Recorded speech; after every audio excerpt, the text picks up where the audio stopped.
Golf is Carolina's largest pre-owned golf store. March 14th and 15th, you're invited to the two-day sidewalk sale. This Friday and Saturday, don't miss huge deals like drivers starting at $50, name brand apparel starting at $25, shoes starting at $40, and golf bags of all kinds starting at $50. You're invited to the Global Golf Retail Store sidewalk sale, located on 7320 ACC Boulevard, North Raleigh. Global Golf, home of the best deals in golf. Must qualify for enrollment. Results may vary. Attention! Have you racked up $10,000 or more in credit card debt?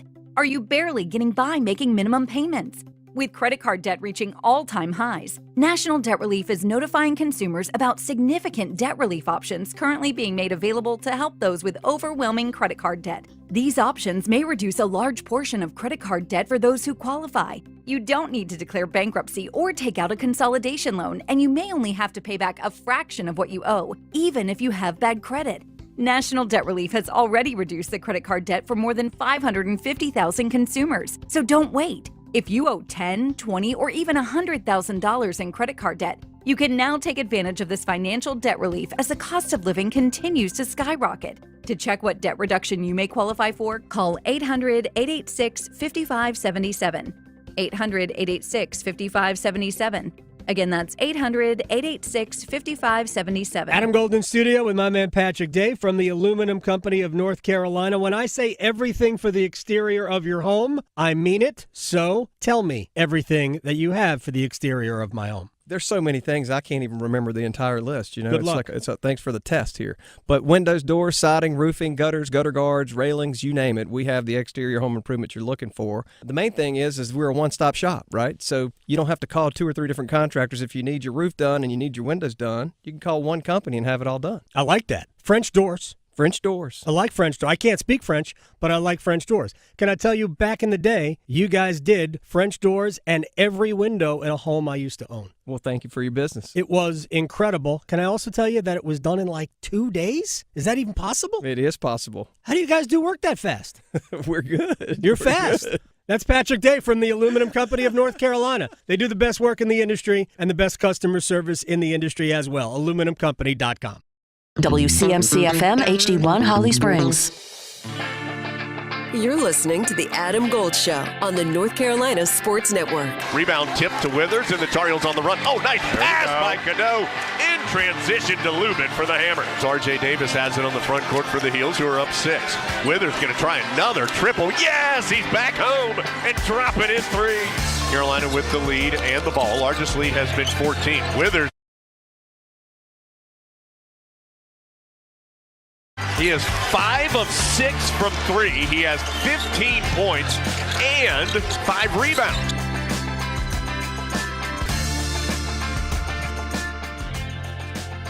See Adam Gold Show. What's going on, everyone? Oh, man. Today's the day. There's some things going on. Yeah, I don't know. Everybody's geeked for the first round of the Players' Championship. Yeah. I don't know if you are or not. I actually have not even. I know Jordan Spieth went birdie eagle to start. Okay.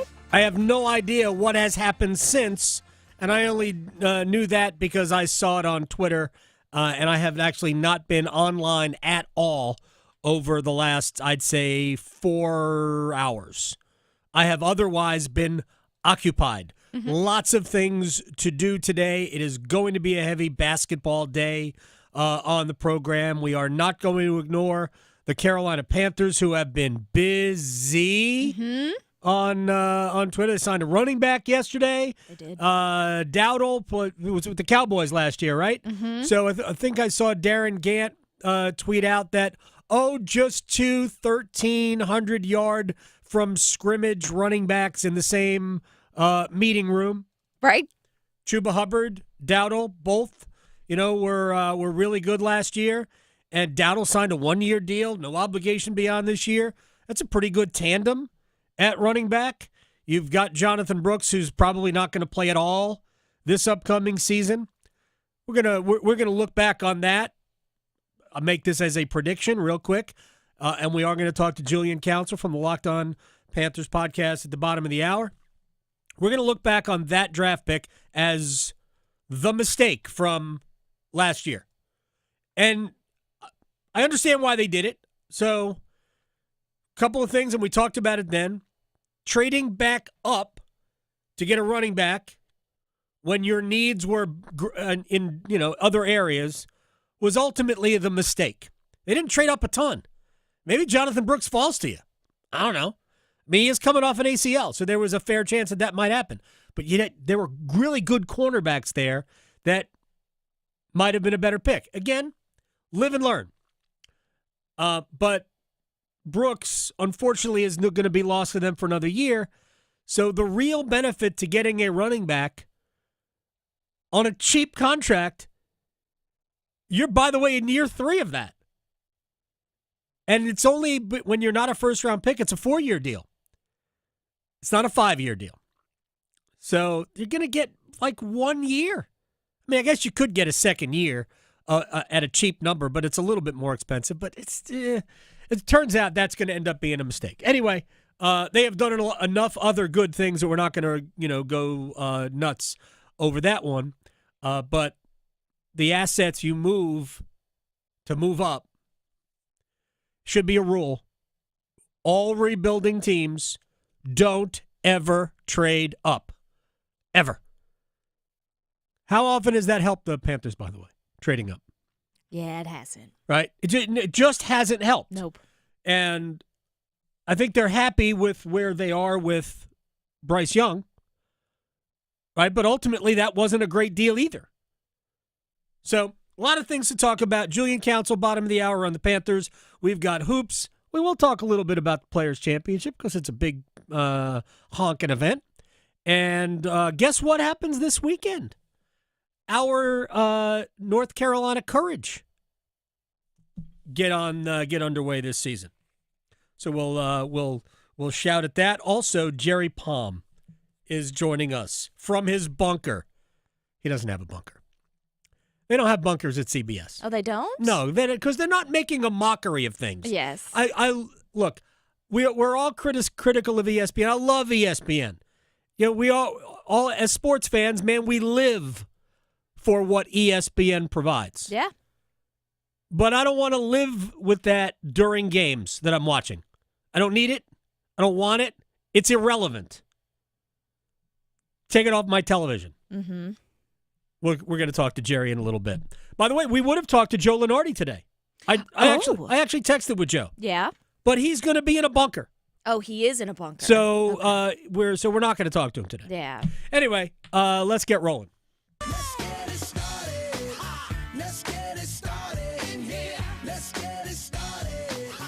All right, let's get to, first of all, there are 48 games today. 48 games. There are still a couple of middle conference championship games, I think. Actually, maybe not championship games. I think we're into like semifinals for some leagues. But the big conferences all get underway. I know the MAC hasn't yet gotten to their final. I think they're playing quarterfinals today because the MAC championship game is usually at like dawn on Saturday. Not really, but it just seems like it. Terrible time. So we're now all of the big leagues are. I mean, they're going at it, and we actually they started really a couple of days ago. The ACC started Tuesday. Yesterday was for all these bloated conferences opening rounds. And we've already seen some elimination. And here's your ACC schedule. Duke, Georgia Tech, which is about to start. Duke is it's already started. Georgia Tech has a 2-0 lead. Tech has been plucky, by the way. We've said this before. It's now 2-2. Tech has wins over Clemson and Louisville. The only team to win a game against Duke, Louisville, Clemson are Georgia Tech, Duke, Louisville, Clemson. That's it. Louisville beat Clemson. Clemson beat Duke. Georgia Tech beat both Louisville and Clemson.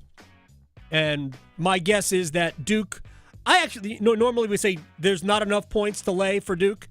I actually don't think they will cover the 22.5 today. Okay. Georgia Tech is athletic.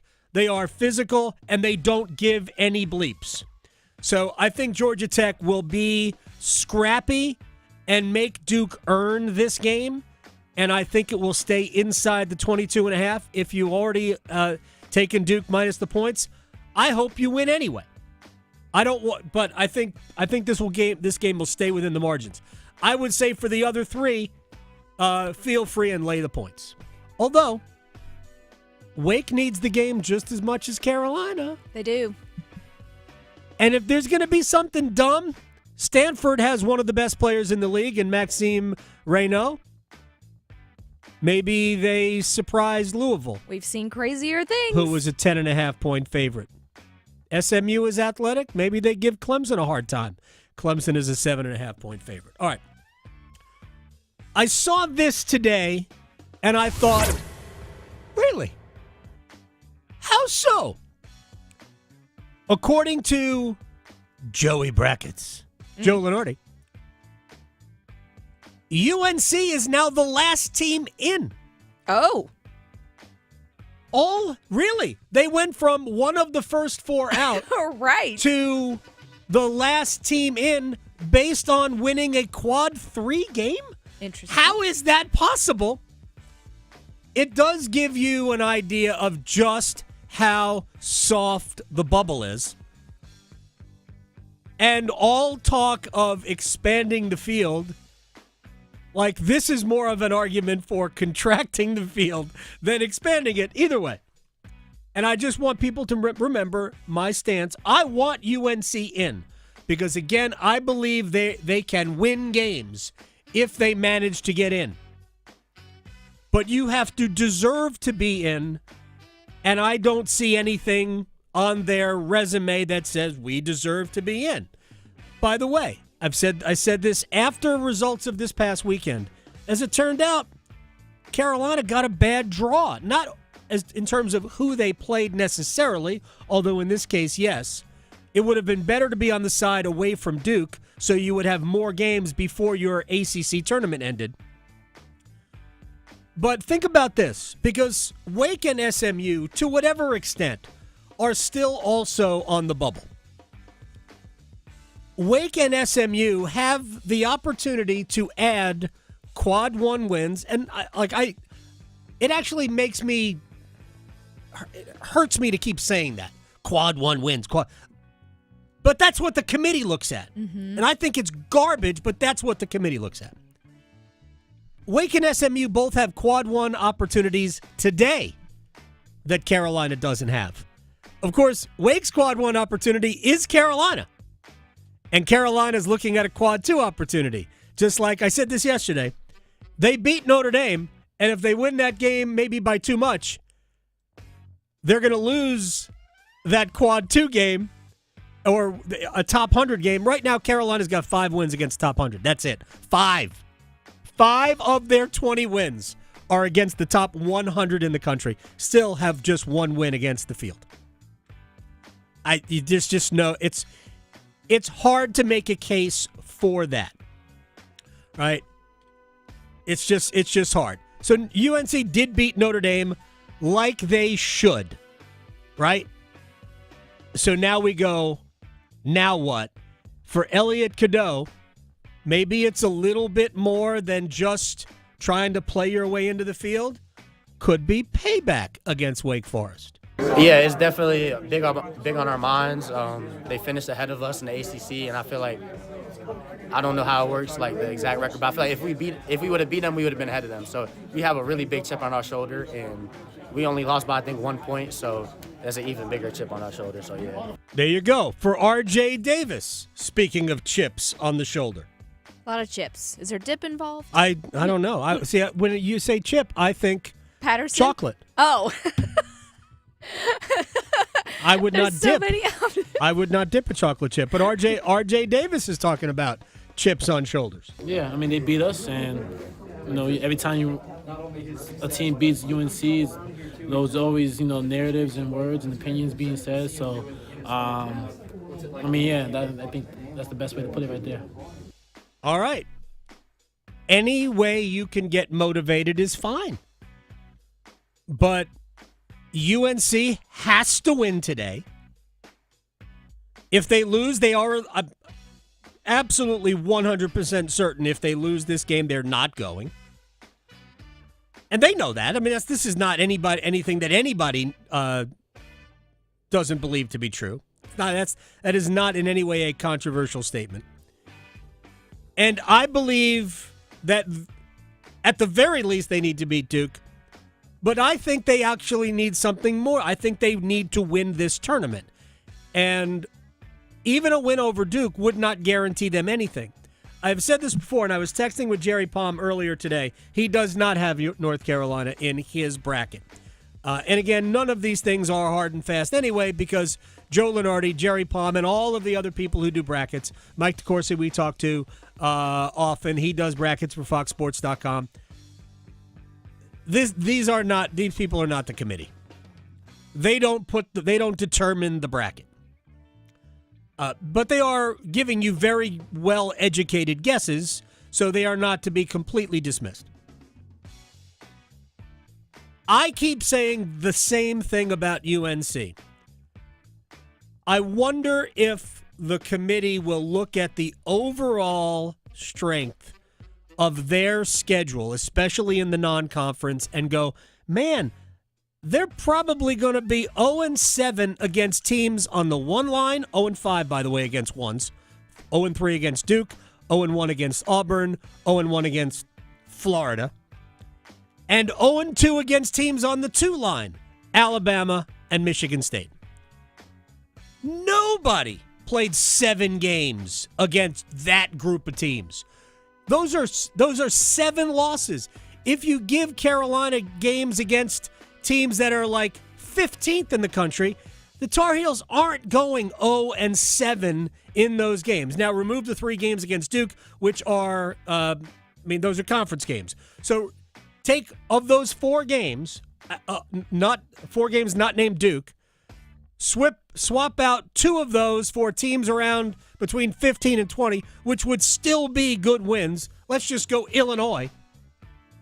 Carolina might win 2 of those, and now we're not even having the conversation. So I do think that Carolina's overall unbelievably difficult schedule, and I know it says they have the fifth ranked non-conference schedule. Those metrics, we can get lost in them. I promise you there's not a more difficult non-conference schedule than what North Carolina played. 4 teams, 2 on the 1 line, 2 on the 2 line. Throw in Kansas, who's probably going to be around a 6. Of course, they've fallen apart to be around a 6. UCLA, they played a really, really hard schedule. Harder than anybody's. And the reason why it's probably 5th is because there's a handful of teams that are in the 200s. That's those numbers basically become averages, if you will. So that overall power schedule, I think, will be like a tiebreaker when you come up against other teams. But you're still going to have to earn the right to be in a tiebreaker. And I will point this out because I think it was Lunardi that dropped Texas out of the field and dropped Ohio State out of the field. Each team lost yesterday. Texas has 5 quad 1 wins. 5. Carolina's got 1. Ohio State has 6 quad 1 wins. Carolina still just 1. Has 1. Xavier, which you can make an argument, shouldn't be ahead of Carolina. I'm here for that. Xavier's got 2. Wow. So you have to beat Wake. You have to beat Duke. And I still think you got to win again. But at the very least, you got to beat Duke. If you don't beat Duke, they'll be 1-12 in those games. I just don't see. And again, I hope they get in. Because not only if they get in, I am betting them to get to the Sweet 16. Oh, there you go. I promise you. Yeah. But you have to deserve to get in. That'll be one of your place your bets. Yeah, I'll tell you that right now. Yep. Tell you what, I do have a ticket somewhere. Uh-huh. I don't know. I actually don't know which app it was on. That's the problem. Apologize for that. I said this 3-4 weeks ago. Carolina to make the field plus 190. Yeah. Right? There you go. It was when they were, I think it was right after the Clemson game. I'm like, they can still do it. Yeah. Plus 190. I bet on them. I'm rooting for me. There you go. I Nothing always else. root for me. So, again, I hope they get in, but they got to win today, and there's no doubt they must beat Duke tomorrow. Of course, if they play Georgia Tech tomorrow, that doesn't do them any good, except it gets them closer to winning the ACC championship. And I told you, Georgia Tech is going to be a scrappy team today. They lead Duke 13-8. Wow. And we have played about 12 and a half minutes. Georgia Tech gives no bleeps. All right, let's move on real quick to the NC State coaching search. And I don't know where we are at this point. All right, it has gone a little bit quiet, but of course it's only been how many days? Today's Thursday. Yeah, like it's been 4 days. So, initially on that Sunday, it was reported that the Wolfpack were closing in on a deal for Will Wade, who's the coach at McNeese State. They just won the Southland Conference Championship last night, beating Lamar. It's kind of a low-scoring game, but anyway. So Will Wade, who was at VCU and then went to, I think he went to LSU right after that, and it went sideways at LSU. He got caught up in the FBI investigation. We remember all those things and whatever. I mean, it's not great, obviously. He was the one who said we made a strong ass offer for whatever the player was, which was, I guess, in upwards of like $300,000 at the time. Anyway, but now he's at McNeese State because he got fired at LSU. Now he's at McNeese State, but they're winning games all over the place. And he's a wonderful basketball coach. And if NC State can hire him, I'm sure they will. And I'm sure we'll, look past the past, which is what most conferences do. The ACC has been above that, which you may like that, you may not. I particularly think it's admirable. Might not be great business, but it's admirable that integrity matters so much in the ACC. For sure. Right? I'm a fan of integrity. Yes. Anyway, Will Wade is one of the coaches on the short list. Ryan Odom, who is now at VCU, but was the coach at UMBC when they beat Virginia in the first round of the NCAA tournament. What was that in 2018? Virginia was the number one overall. I think they were the number one overall seed and got beat, right, by UMBC. So Ryan Odom was there, stayed there the next year, but then left for like Utah State, and now is at VCU. Alan Huss, who's done a really good job at High Point. Archie Miller, who played at State and went to Dayton and then Indiana, and it didn't go well. And now he's at Rhode Island, and they're okay, but not awesome. But he's got the familiarity with what the program is about. Mike White, who is now at Georgia, I've heard his name thrown around, and we're going to boil down essentially two coaches here in a second. Ben McCollum, who's at Drake. Mike Bray could be available. Oh, wow. Former Notre Dame coach, Duke assistant, all that. Here's a real quick. Ryan Odom, whose dad, Dave Odom, was a legendary coach at Wake Forest, and then, of course, I think finished his career at South Carolina. I think a 3-time NIT champion, Dave Odom. Ryan Odom and Mike White, who is the son of former Duke athletic director Kevin White, who was also at Notre Dame. Boo Corrigan, Bubba Cunningham, and Nina King all over at Notre Dame, and Kevin White was there. Kevin White's like there's an administration tree. We talk about the Bill Belichick tree. No, not the Bill Coaching Belichick tree. tree. I know the Bill Walsh coaching tree. Oh, yeah. And so Kevin White's got one. Actually, it's Gene Corrigan, who used to be the AD at Virginia. So there's a lot of family and longtime associate ties here with all of these people. So there are existing relationships which will matter. So that's why, I mean, look, nobody's going to say that Ryan Odom's not a good coach. I think Mike White, who was at Florida and did a good job there but left to go to Georgia, probably to stay ahead of some sort of a firing. But these two guys are good coaches. Ryan Odom is dynamite, a little bit more low-key than, say, Will Wade, but dynamite. But I think those two guys, keep an eye on their names simply because there are existing relationships here. The Corrigan family and the Odom family, they know each other really well. Same thing with the White family. So relationships are one of the most important things in coaching, in recruiting, all of these things. They all matter.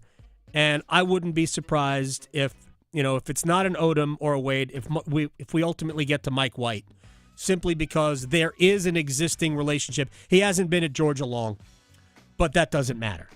Now, there's one other element very quickly before we close this up and we get to Julian Council on the other side. With State's job open, there are 3 other relatively major jobs that are also, or 2 other relatively major jobs, I think, that are open. And they are Virginia, who announced yesterday that Ron Sanchez wasn't getting the job, the interim coach after Tony Bennett. And Indiana, who, by the way, has rallied to get themselves in the picture, even though the coach is going to be out the door after the season's over. Mike Woodson, who played at Indiana. He's really a pro coach. And with all respect to NC State, I think those other 2 jobs rank ahead of the Wolfpack in terms of what the interest would be for coaches. And I don't think it's like way ahead, but I just think they're ahead. If I was ranking those 3, I would say Indiana 1, Virginia 2, NC State 3. And Texas may also come open. And if Texas comes open, Texas is 1, 2, 3, 4, 5, 6, and 7. And then we get to Indiana, Virginia, and NC State. Texas is one of the very best jobs in the country. Flush with money. And it ain't football. Now, you could be at Texas a long time without winning a national championship, without getting to a Final Four, without even getting to an Elite Eight. You would be there a long time. You just got to be good enough. Keep everybody happy during basketball season while they're waiting for spring football and for the football season to start, and high school football. So keep an eye out if the Texas job opens up also. All right, we're going to take a break. We'll come back. We'll talk Panthers football. Julian Council, Locked On Panthers podcast, and Georgia Tech has a 19-10 lead. Oh, wow. Over Duke. They have played a little bit more than 10 minutes of the first half. Told you. Scrappy Georgia Tech today. Yeah, look at them Duke, go. I think Duke will win this game, and I think they Just will win not it cover. comfortably. I just don't think they'll cover the 22.5. Julian Council joins us next. Talking sports, dropping truth. The Adam Gold Show on the North Carolina Sports Network. Let the madness begin. Lubin down low, gets the bucket and draws the foul. We're on the road with the ACC Tournament. RJ Davis triple, count it! Oh, yeah. All the hoops action will be heard here. Withers, a 3 for the lead. Yes! The road to San Antonio is driven by WakeMed, Roofworks, Metro Elevator, and Wilkinson Chevrolet Cadillac Buick GMC in Sanford. 99.9 The Fan, the Triangle Sports leader. You've been to all those fancy driving range experiences, but you need closer to the real thing. Adam Gold here. What you need is X Golf in Cary. High-end simulator play. Food, drinks, fun, maybe even a date night, even serious competition. Buddy of mine plays in a league there, and he loves it. Memberships are available, all levels of player, all ages. North Carolina's premier indoor golf experience, and there is a PGA professional on site. Online, playxgolf.com/Cary. Playxgolf.com/Cary. Hey, daydreamer. Did we catch you thinking about your dreams? With Wells Fargo Premier, a team can help you plan for them. So let's imagine your biggest dream. Not the easy one, the one behind it, the one you work towards every day and every night. Can you see it? Then we can help you plan for it. Ready to start planning for your dreams? You can at wellsfargo.com/getpremier. It's bow time. Finally, lunchtime. I'm starving. What's that? This is the Bojangler from Bojangles. Ooh, with the same bold flavor as their chicken? The same. And fries. The same. Huh. Well, I've got a PB&J. Yeah, that's not the same. A crispy fish fillet dusted in Bo's famous seasoning. With cheese and tartar sauce on a fluffy bun, the Bojangler's back. Hook one while you can. It's bow time. There's no time like Bojangler time. Time to stop whatever you're doing and head over to Bojangles to try the Bojangler Fish Fillet Sandwich. You heard right, the Bojangler Fish Fillet Sandwich. A perfectly seasoned, light, flaky, wild-caught Alaskan pollock fish fillet sandwich. For limited time at participating Bojangles. Make it a combo and add Bojangles seasoned fries and legendary iced tea. Hungry for Bojangles but in the mood for something different? Then it's Bojangler time. If you're 55 and up, T-Mobile has plans built just for you. 2 lines of unlimited for just $30 a line. That's a 45% savings compared to Verizon and AT&T. But don't just take our word for it. It's not just the savings that are great with our T-Mobile plan. There's all this value from all these other things that T-Mobile offers. T-Mobile has been such a savings for us. We love it. Switch today and get 2 free 5G phones like the Motorola Edge with Turbo Power charging that gives you power for the day in just 15 minutes. And customers 55 and up can get 2 lines of talk, text, and data for only $30 a line. Go to T-Mobile.com/choice55 to learn more. With AutoPay plus taxes and fees, plus $5 per line without AutoPay. Debit or bank account required. 45% off 2 lines versus AT&T Starter and Verizon Welcome. Plan benefits vary. Motorola Edge on us with 24 monthly bill credits and new line for well-qualified customers, plus tax and $35 per line connection charge. See details at T-Mobile.com. Motorola Edge requires 68-watt charger. Charger sold separately. Actual performance will vary based on usage and configuration. Mitchell Heating and Cooling. We do the job right every time. Mitchell Heating and Cooling is celebrating 51 years of trusted service. And to celebrate, get a furnace tune-up for just $51. That's peace of mind heating for only $51. Visit MitchellHVAC.com. Mitchell Heating and Cooling. Quality products and services on time from a family you trust. It's hard to stop a train. The best solutions every time. This is Adam Gold. Thank you very much for your time, man. We will talk again. Adam, anytime for you, my friend. Thank you. I don't know why it makes me laugh. Why does it make me laugh? I don't know. Maybe you just are used to people being mean to you or something, like Twitter. I don't know. The Adam Gold Show.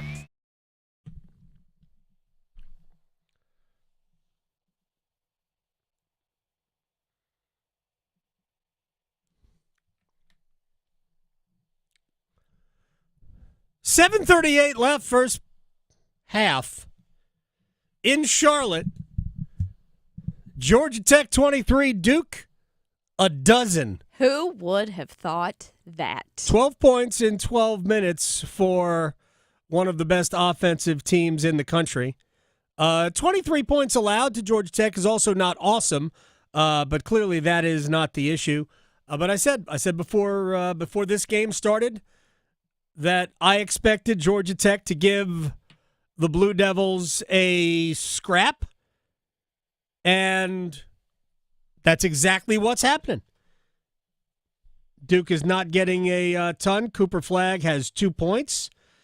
Common Malawak has 2 points. And Con Knippel's got 4.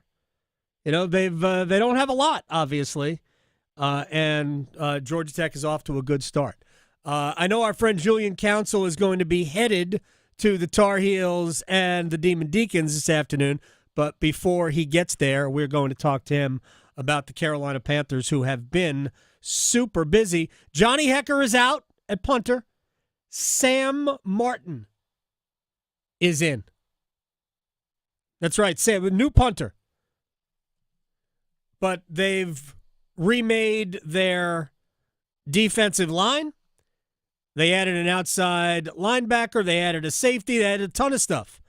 And they just yesterday signed Rico Dowdle, running back who had over 1,300 yards from scrimmage for the Cowboys last year, and he will share the backfield with Chuba Hubbard.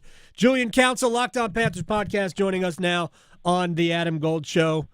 So have they checked all the boxes for you so far in this offseason, now that we've gotten into the free agency period? I think as far as free agency goes, yes, defensively. Going out there, and obviously the Milton Williams signing would have been massive for them. Yeah.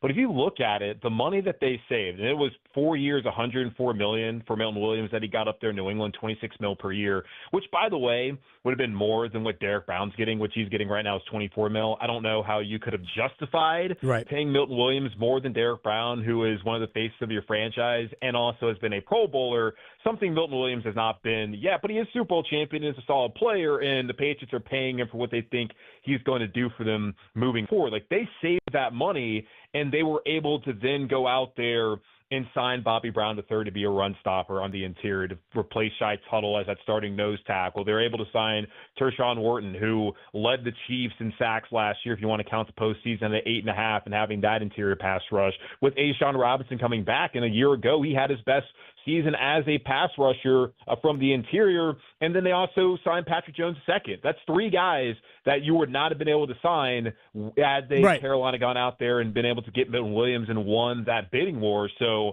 I look at the interior defensive line. I feel like they've added enough pieces there. Potentially could draft someone. They did just draft Jaden Crumedy a year ago, who's still a developmental kind of player for them, as he was a 6th-round pick out of Mississippi State. Edge rusher, I'm not overwhelmed by the talent level in that group. Jones, much like DJ Wonnum a year ago, is an upside kind of guy. So I do think they're better than they were last year, but still I'm not overwhelmingly impressed by that unit. It's nice to have Wharton as an interior pass rusher who can help supplement the edge rush, or like just a pass rush overall in Carolina. And then when you get Trevon Moore at safety and you bring back Mike Jackson and you also add in Roseboom there at linebacker, it feels like every spot so far on the defense, I mean, truly every spot on the defense has been addressed. So right now you could probably go best player available, with edge likely being the top priority defensively in the draft. And then offensively, you got your running back as far as backing up Chuba and making probably one of the most underrated duos in the NFL, Chuba Hubbard and Rico Dowdle at that running back spot, but they still need a wide receiver. And it's good to hear Thielen's coming back for 12 season. But I look at it, it would be nice to elevate that group. I just don't know if anyone out there is truly going to do that heading to 2025. So that may be, come draft time, another spot they want to look at.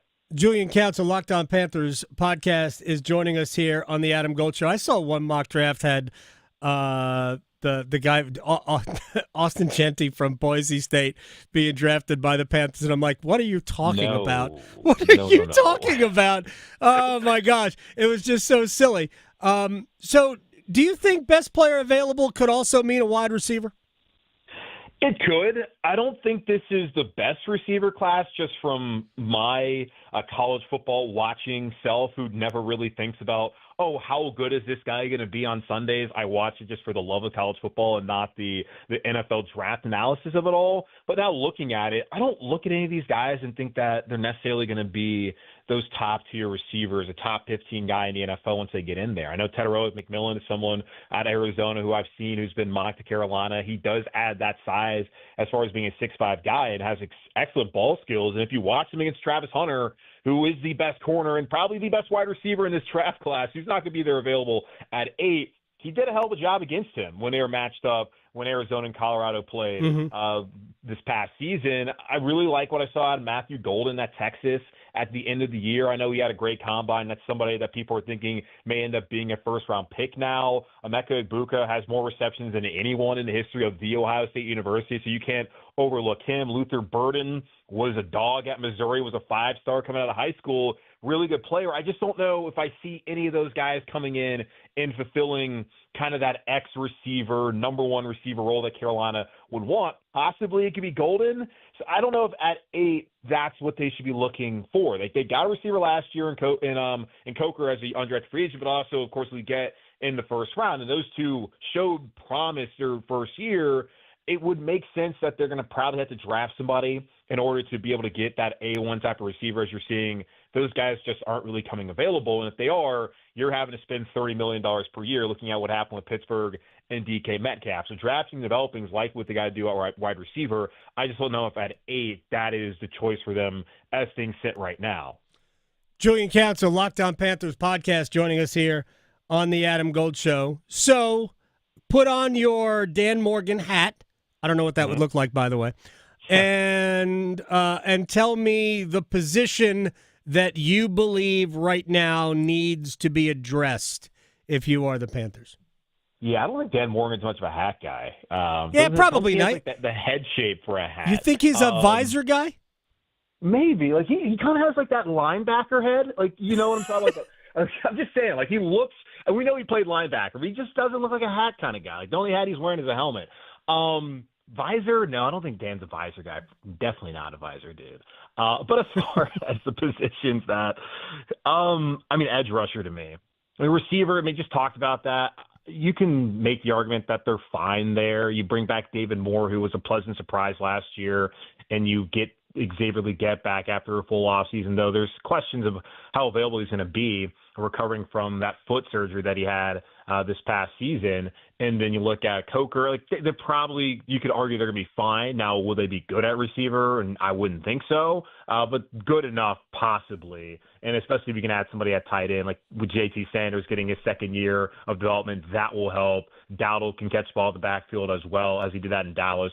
Overall pass game probably be okay, but they would still need to look at that down the road. But edge rusher to me, I just don't see a guy up there that frightens anybody. Maybe once upon a time, Jadeveon Clowney was that guy. That's just not the case anymore. I thought he actually was solid last season. The contract they gave him, for the most part, his numbers were pretty similar to what he put up in Baltimore the year prior. Just didn't have the same sack totals, which I didn't expect that to be the case. But overall, fine player and won him. There's still upside there. Had he played the full season, he probably gets close to the 8 sack total he posted in his final season in Minnesota back in 2023. We'll see what Patrick Jones is able to do after a breakout season.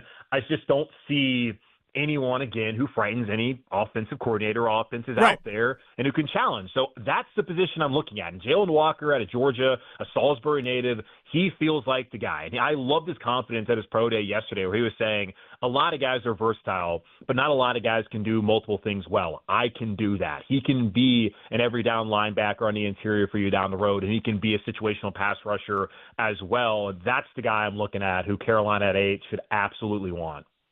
Julian Council is joining us here on the Adam Gold Show. The Locked On Panthers podcast is appointment listening. Let me ask you about the guys that they re-signed. J.C. Horn, we're not even going to talk about it. He is obviously one of the best. He is being paid like he is the best, and that's great.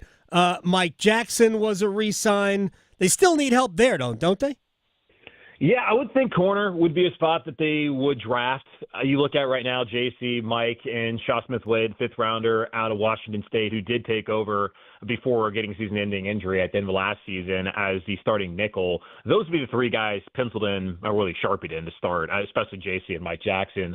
But long-term, like the deal with Mike, they can get out of that probably after this upcoming season if he does not continue to play at the level he played at a year ago. And I would think, and I've seen some mock drafts have Carolina in the 2nd round at 57 taking a corner, and they still, I don't believe, have the long-term guy next to JC. And I don't necessarily believe that they have to have that. Mike Jackson could be there for the next 2 years and then maybe get re-signed after that. And if that's the case, like that's 4 years. And you'll take 4 years of a starting corner for you, but trying to find somebody on a rookie deal can come in and rotate on the outside with JC and with Mike would probably be the smartest thing for Carolina once they get to the draft, looking at day 2 as far as a pick there. So there are some pretty good corners in this draft. I don't think Travis Hunter is going to slide all the way to number 8, but I keep seeing 3 quarterbacks go in the top 3, and I'm blown away by that. 3 quarterbacks? Yeah. Who was the 3rd? Jackson Dart, apparently. Oh, Lord, no one. I guess that's insane. That is a great response, by the way. That is the difference between like the draft people and like those who watch college football. Because you ask anybody who watched college, and they're like, "Yeah, Jackson Dart, nice player," but also like Ole Miss spent a ton of money to be able to make the playoffs, and you can make a pretty big argument that Jackson Dart's a big reason why they didn't make it. Did anyone anyone watch the Florida game? Did you not watch the dumbass decisions he was making at the end of that game? No, people don't watch tape. College player, but are we crazy? We're going to hand the keys to the franchise to Jackson Dart, and I'll eat my words if he ends up being a good player. And I would love it for him, truly would. But what are we talking about? That's like when they were saying before the Orange Bowl, oh, yeah, Drew Aller, he's going to be the number 3 guy. Have you watched Drew Aller play football? Maybe this season he'll finally look like the 5-star guy that was going to save Penn State. All the Penn State fans are so happy Sean Clifford's gone. But really, Drew Aller, that's your guy? Like, that's hilarious. So I love it. It's just, do these people watch these games? That's amazing. Mock draft season is the best. Julian Council here. Real quick, what do you think about possibly trading back from 8 if you are thinking about, if there's depth in a position that you like, that you need, an edge rusher, or maybe, again, to get a cornerback, because I was, Mike Felder. Mike thinks that Will Johnson is the best cornerback in this draft and not Travis Hunter. Yeah, I mean, that's not necessarily a hot take. I mean, you watched Will Johnson back when he was healthy in 2023 when Michigan won the national championship, and there was a great argument for that to be the case. And heading into last year, prior to all the injuries and then being banged up, there was still a conversation about whether Will Johnson was the better corner. So I mean, Felder, he knows ball way better than I do, and of course he played the position, so he gets it. But yeah, Will Johnson would be awesome. I mean, that's probably a top 5 talent. I don't know exactly where he's mocked right now. And if you get to the spot where, Mason Graham, if he's up there, you're probably set at defensive tackle right now. If Jalen Walker goes off the board prior to 8, and maybe even Shamar Stewart, who is one of the A&M guys who's blown up because of the combine. Now he's someone who doesn't really have the production. And I've seen people point out, well, Walker only had like 6.5 sacks last year. It's like, yeah, but the dude won the Butkus Award, which goes to the best linebacker in college football. So he's a pretty dang good player. Yeah. So let's not sit here and act like he's not one of the best players in this draft just because he didn't have these crazy totals. And we saw Trevon Walker a couple years ago out of UGA, who got drafted number 1 overall, and he's come out and played pretty well for Jacksonville. You don't have to have these insane numbers to be able to be a top 5, top 10 kind of pick, but trading back could make sense. Getting more picks there in the top 100, getting the value of what's there. And from everything I've heard, like, this is a draft where like they got like 6, 7 really good players, and after that, it's just okay. So if you're not able to get one of those 6 or 7, why not just trade back, pick up some assets for this year's draft or next year's draft, and then go get somebody who you like, but just don't want to get them as early as 8. I'm not necessarily ever really against trading back because there is value in assets. This is still an organization where I do think they've done a lot to where it's possible in this division to compete, but they're still a ways away from like actually competing for something like the NFC Championship crown. So that wouldn't be a bad idea at all in my eyes, just looking at things right now.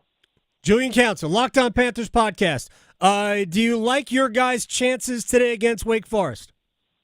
Are you talking about the North Carolina Tar Heels? Yes, that's who's playing Wake Forest today, Julian. Tech is up against Duke, which I know. I'm not even going to pretend like that score line's going to – and Cooper Flagg just – oh, boy. Looks like he just hurt his left ankle. Yes, he did. Malik Brown already went out with a shoulder injury. Yeah. And that's the thing, like Carolina loses that game on Saturday, well, because Duke's obviously a much better team. It's a mismatch. But also the Malik Brown factor. In fact, the guy had, 1-3 all season long, hit 2 in that game. And if he's not going to play tomorrow night, and obviously if Flagg is compromised, which when he was out of that game on Saturday, that didn't really have an impact. Duke was able to build their lead. Yeah. I think when Cooper Flagg was out there in the second half. But the Wake game, I mean, Wake has not played well. I'm very curious how Wake fans feel about Steve Forbes because this is going to be the third out of 4 years where they've been right there. Yep. Come ACC tournament time with a chance to make the tournament. And this is one where they're not as close to the bubble as they've been in recent years. And if they lose their first game, like they lost to Boston College a couple of years ago, and they completely fall apart, I'm very curious to know how Wake fans are going to feel about him moving forward and how much of a pressure cooker next year will be, because this was supposed to be like their year. And I don't know what happened to where Andrew Carr didn't come back. Clearly, they should have kept Boopy Miller, who would have been their lead guard. They haven't really had that this past season. And Carolina's played well since the loss against Clemson. Torvik has them 13th since then. I mean, they're looking like a tournament team, but I'm fully of the belief that they should have to win the ACC tournament. Yeah, I think they do. A win against I mean, that's the best because the only two teams they've beaten that were going to the tournament are UCLA and the American University. They won the Patriots League last night. Like, that should not be enough. Even if Duke loses, you make it a title game. Like, that should not be enough. And, like, of course, it's hard to say if you're able to beat Duke, who I believe is the best team in the country, it's hard to say, like, that's not a team worthy of being in the tournament. But we can't ignore the 4 months of the season. Sure, the last month they played well, but the total body of work has to matter. And unless they get the auto bid, as someone who does love Carolina, I just don't think they're deserving. And I've never felt bad for power conference teams that have all the advantages, every opportunity to pick up quality wins, and they don't do it, and they get left out. I'd rather see a mid-major who actually won like 25, 28 games get an opportunity over a power team that just sleptwalked through the season and then finally turned on, decided, oh, wait, we should play hard, we should play smart, we should play together, which is Carolina the last month of the season. So yeah, well, we'll see what they do against Wake, but I mean, they got to win they got to win this weekend for me to believe that they should be in. In this year, just because you play in the ACC doesn't mean you get a lot of opportunities to get good wins. Julian Council, Locked On Panthers podcast. Good. Have fun at the game today, man. Thank you so much for coming on. Yeah, thank you, Adam. You got it. We're going to take a break. We'll come back. We got one-timers next. Making more sports sense than social media trolls. The Adam Gold Show on the North Carolina Sports Network. Adam Gold here for my friends at FanDuel, America's #1 sports book, and we've got a new thing for you. It's called the Dog of the Day Profit Boost Token. My favorite things. One of the best parts about the tourney is when an underdog takes down a powerhouse. And right now, those upsets get even better because if your dog wins, you land even more winnings with a profit boost. This is your chance to ride with the long shots, the scrappy teams, the underdogs. There's no need to fear. All right, you understand what I'm talking about. FanDuel.com/AGS. FanDuel.com/AGS. Dog of the Day. Profit boost. Glorious. 21 and over and present in North Carolina. Opt-in required. Wager of at least plus 100 odds required. Bonuses issued as non-withdrawable profit boost tokens. Restrictions apply, including any token expiration and maximum wager amount. See terms at sportsbook.fanduel.com. Gambling problem? Call 877-718-5543 or visit morethanagame.nc.gov. From the food we eat to the clothes we wear, agriculture touches every corner of our daily lives. I'm Lee Ivey, Director of the Agricultural Institute at NC State University. With the world's population growing, we need people equipped and trained to meet the needs of our future. In our program, we rise to meet that challenge every day, and our students are engaged and invested. Learn more about our program online by searching NC State Ag Institute. Deadline for fall enrollment is June 1st. 2 years, 1 degree, endless possibilities. Did you know, along with keeping their local communities powered, public power line workers are part of a mutual aid network spanning the state and country? Public power crews help their neighbors when natural disasters damage electric systems. And that mutual aid network is one of the reasons public power has the highest reliability rating among energy providers, forming a camaraderie among line workers that's second to none. Interested in joining public power? Learn more about careers at electricities.com.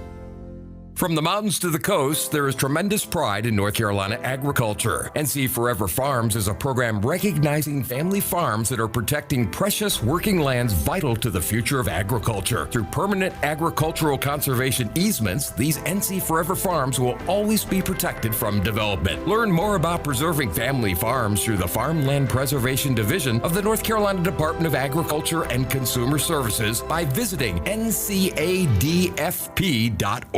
Dear North Carolina, for 70 incredible years, you've been by our side. From Mr. Rogers' Neighborhood to the wonders of Antiques Roadshow, from This Old House to NC Weekend, we've explored, learned, and grown together. Because of your support, PBS North Carolina has gone beyond the screen, inspiring, educating, and entertaining in classrooms, at home, and on the go. Celebrate with us when you watch new programming on PBS NC or stream anytime on the free PBS app. Learn more about PBS North Carolina at pbsnc.org. Going to college gives you more career options. You could say it pays for itself, but it might not feel that way in the short term, especially when tuitions do. That's where the FAFSA comes in. The FAFSA is the free application for federal student aid. It's your gateway to money for college. Whether you're seeking scholarships, grants, work-study programs, or loans, it all starts with the FAFSA. So how about it? Make a plan for college and find everything you need for the FAFSA at cfnc.org.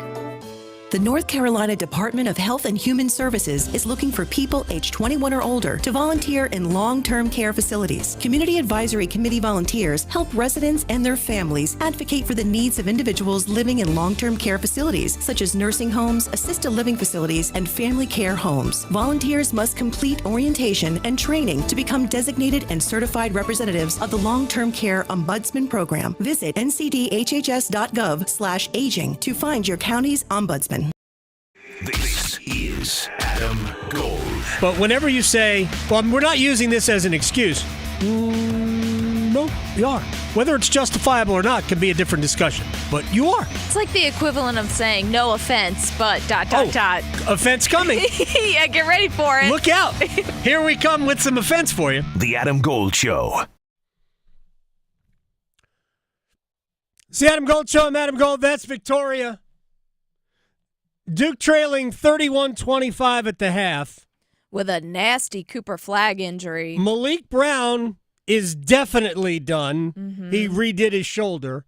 Cooper Flagg cannot put weight on his left ankle. Not good. He is being helped to the locker room. My guess is that we won't see Cooper. We definitely won't see Malik Brown back, is my guess. Cooper Flagg is at best questionable. Mm-hmm. And so how's your Thursday going? Exactly. By the way, this is not a good result for Carolina. Yeah. It's not a good result. No. Like I'm of the mind that they have to win the ACC tournament anyway, but you can absolutely make an argument that a win over Duke tomorrow would be good enough for UNC. So they wouldn't have to also follow that up with a win over Louisville or Clemson if that's who you meet in the final. Georgia Tech should be easier, except I'm watching Georgia Tech. I know. They ain't going to be easy for anybody. Easy, yeah. The Yellow Jackets are they have made this a street fight. Mm-hmm. Whether you like that or not, that's what they've done. One-timers. Okay, so we'll just start this off since it's fresh. In case anyone didn't see what happened to Cooper Flagg, it looks like he landed on someone's foot, so he tweaked his ankle. That wasn't a tweak. Yeah, that looked bad. It looked bad. It looked bad. like something that's likely, maybe we don't play him. Yeah, that's not good. So with that, how far do you think Duke can go without Cooper Flagg and Malik Brown? As good as Malik Brown is defensively, they can win a national championship without Malik Brown. With Cooper Flagg, I think the entire range comes into play. One, they ain't losing in the first round. They could probably cruise by into the second weekend. If Flagg is not available to them for the rest of the year, they won't get to the Final Four. He's too much of what they do. They have great players, but what they would be missing is that great power forward with guard skills, which is what Cooper Flagg is. They run everything through him. They have a ton of really good players. But I don't think they're getting to a Final Four without Cooper Flagg. Not against teams they'd have to play to get there. So, sorry. Questioning goalie interference calls since day one. The Adam Gold Show on the North Carolina Sports Network. Adam Gold here from my friends at FanDuel, America's #1 sportsbook. This is the best time of the year because upsets reign supreme in college basketball. When we get to March, it's March. Here we go. A profit boost is awaiting for you. Maybe you like Stanford and Maxime Reynaud, one of the best players in the country, plus 430 against Louisville.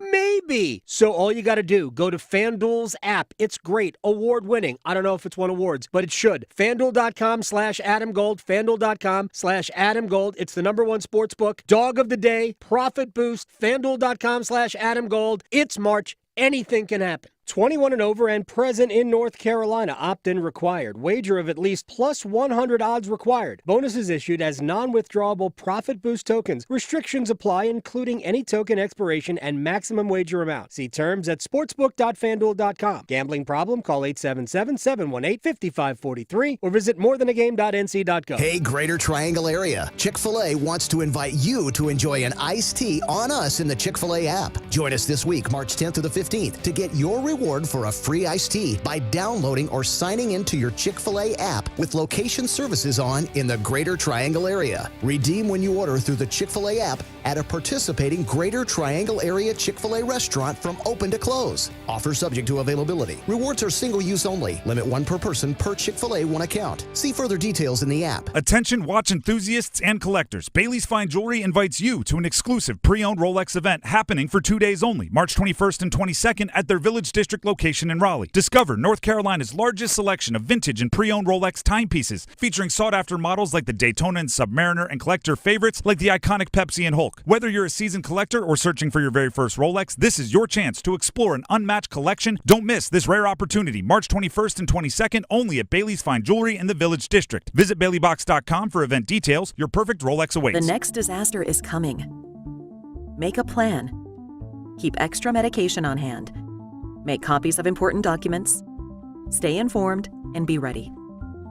Learn more at americares.org/send-us-in. What could you do with an extra $75,000 right now, or even a couple $100,000? If you own a home, you can get that money in less than a week with Loan Pronto. Hey, it's Dennis Cox. Loan Pronto is the leader in quickly converting your home equity into cold, hard cash. You can pay off all your credit cards or start that home remodel. Loan Pronto has several easy options to let you access the cash from your home. There's virtually no paperwork, no cumbersome process, no junk fees, and often no appraisal. Listen, the average homeowner now has over $300,000 in equity. That's your money. Use it. One client got $150,000 out and paid off all their credit cards, 2 car loans, and a personal loan, cutting their monthly expenses by $1,500. You can get approved in as little as 1 day. So act now with no hard credit pull up front.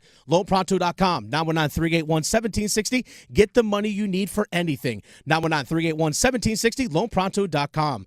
Equal housing lender, NMLS 1661781, subject to lender approval, NMLSconsumeraccess.org. If Heineken Silver was a 60-second radio ad, it'd tell you all the stuff you need to know in only 30 seconds to keep things light and refreshing. Seriously, time me. Heineken Silver, a world-class light beer that's surprisingly crisp and refreshing. Made with only premium quality ingredients and just 2.9 grams of carbs and 95 calories, all without compromising on taste. Heineken Silver. Order now at Heineken.com/silver. Must be 21 and older to purchase. Enjoy Heineken responsibly. Whew. 30 seconds. That's it. Done. Peace. This hour of the Triangle Sports Leader is powered by Ritchie Law Firm, injury lawyers. Ritchie Law is on top of it. Go to RitchieLaw.com. That's RitchieLaw.com. WCMC HD1 Holly Springs. Take us with you on the radio, Instagram, TikTok, Alexa, and YouTube. 99.9 The Fan, the Triangle Sports Leader. Powell has it up top, trying to drive Knippel. Swope by. Oh, volleyball out of there. Cooper rejection. Here's Proctor to the right. Evans a 3. Here they go. They finally hit one. Isaiah Evans from outside. Started with defense, and that brings the Blue Devil faithful to their feet, and Georgia Tech calls for time. You're listening to The Adam Gold Show on the North Carolina Sports Network. It's a heck of a turnaround there, and those were happier times for Duke. I announced the wrong score at halftime. I think I announced 31-25. It's 31-26 in favor of Georgia Tech. Also, earlier in the program, I said that Texas lost yesterday. They did not. They won. They played Texas A&M today. So there is still a rumor that the Texas job will be available when this season ends, but I don't know that to be true. But I do think that there are a lot of people that think it's going to happen. Just threw that in there when we were talking about the NC State coaching search. Hi, everyone. It's the Adam Gold Show. We're on YouTube every day. YouTube.com/Adam Gold Show /999 The Fan. Either way, you find us right there. Hi. It was your mother's birthday the other day. We sang to her. We did. Did she appreciated that? Very much. Made her day. That's Victoria. Good. Yeah. You did not sing. You refused. I know. I got to save it for our joint birthdays, our meeting. Which is when is that coming up? So we're meeting in the middle because they live. It's a meeting. You should Zoom. Yeah, no, I got to make lasagna. No, so it's going to be the weekend before my birthday, which is the 24th. Okay. So, yeah, it's somewhere in the middle. I got to save it for that, Gotcha. Totally understand. Don't want to water it down. Totally understand. North Carolina will play Wake Forest coming up in a little bit. I got a question on Twitter from, I think it was Blake. Essentially, not assuming, but just in case Duke does not turn this score around and beat Georgia Tech, that North Carolina would have to win the ACC tournament. The answer might be yes either way, even if they play Duke, that they might have to win the ACC tournament. I just don't think we can. Let me say it this way. Every single year, we go into the conference tournament thinking, well, this team, if they just win a couple of games. And I think we put too much value on conference championships, unless, of course, you win them, or unless, of course, you are probably in the good side of the bubble. I just don't think they use these games as the same eliminators as we think they do. So if you're North Carolina and you go into this tournament thinking, man, we got to prove that we can beat somebody or multiple teams, I'm just not sure that one win is what you need. For instance, yesterday they beat Notre Dame. At the start of the day, it was a quad 2 opportunity, but Notre Dame was on that precipice. They were 99th in the net yesterday. And when North Carolina won that game by 20 points, Notre Dame became 104th in the net. Mm-hmm. So it went from a quad 2 to a quad 3.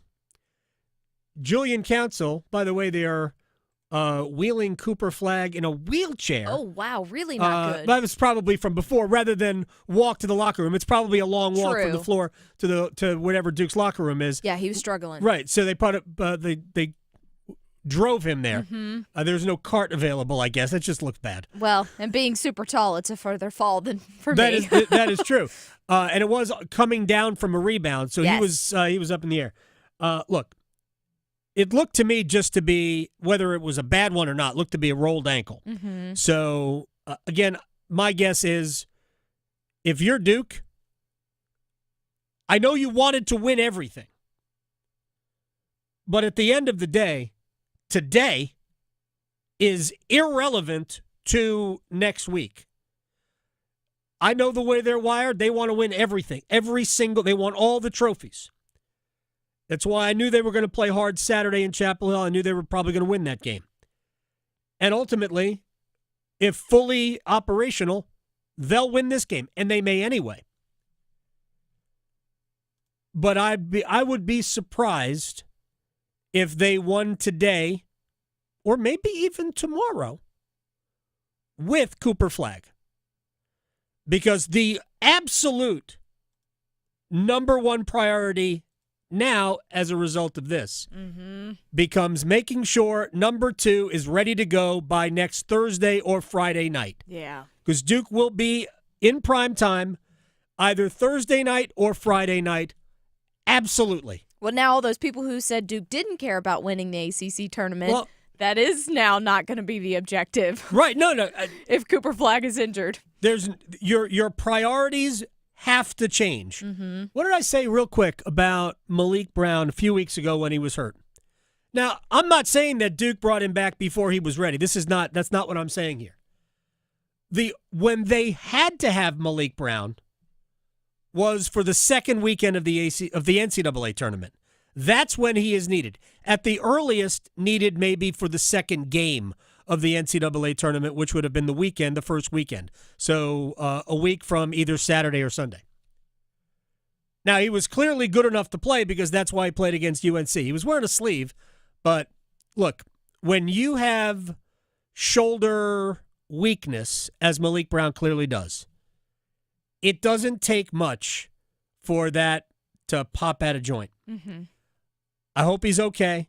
I hope it's something that, they can get him ready to play. And again, I'll say the same thing. When you need Malik Brown is probably the second week of the NCAA tournament. So 2 weeks, and maybe you have to get through it without him. and you get him to a Final Four, if Duke can get to a Final Four, you get him in 3 weeks. But he is a very, very important player for them. All right, a couple of more. We can go take two here, even though this is not something we have brought up yet. The Pittsburgh Steelers have signed Mason Rudolph. Yeah, they did. 2-year deal, $8 million.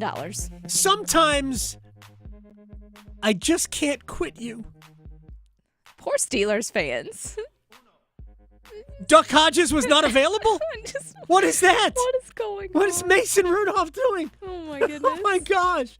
Anyway. I should have been a quarterback. Mason Rudolph. Good for him. I saw a story last night on ProFootballTalk.com. By the way, Bob Harig from SI is going to join us in about 15 minutes, 10 or 15 minutes. We'll talk a little bit about the Players' Championship, something that Rory McIlroy said yesterday. Also, when will be the next time we see Tiger Woods? We're going to talk about that.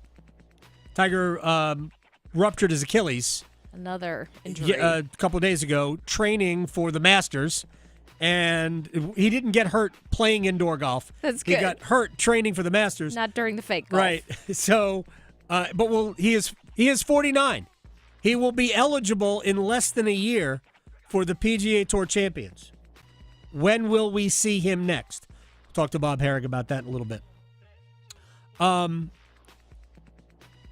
So as I saw an article on ProFootballTalk.com where Mike Florio, NBC Sports, ProFootballTalk.com guy, was critical of Rodgers and his need to constantly be in the news cycle, which I am not arguing with.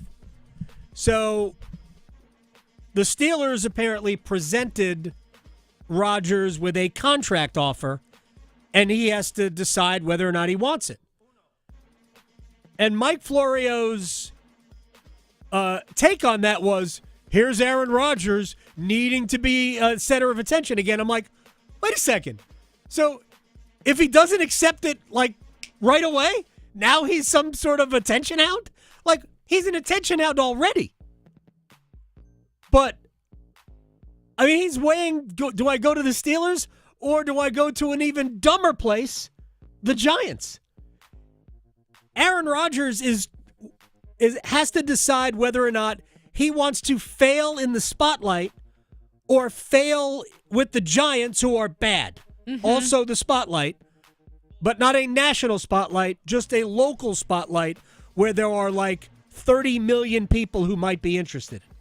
But with the Steelers, a national team, he could go there and not lead them to a playoff victory because he's not that good anymore. So these are Rodgers' options at this point. I also think that he is hoping to get the Minnesota Vikings interested. Yeah. I think if the Vikings were interested, wouldn't they already be interested? Yeah. And I'm not sure they are. I could see Justin Jefferson being like, nah, man. Like, no, I'd rather have Sam Darnold than, because I just feel like the big personalities, we know how those don't usually click in a locker room, and yeah, I don't know. Here's what I think about like a guy like Justin Jefferson. Until you play with Aaron Rodgers and see him day to day, and it's proven to you that he's not the same Aaron Rodgers. Mm-hmm. All of those players watched him.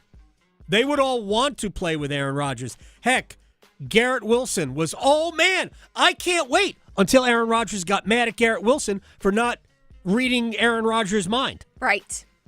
Yes. So, yeah. I think if you're Justin Jefferson, you're like, Aaron Rodgers, J.J. McHenry, or whatever it's called, McCarthy. Yeah. I keep making him a washed-up pro golfer.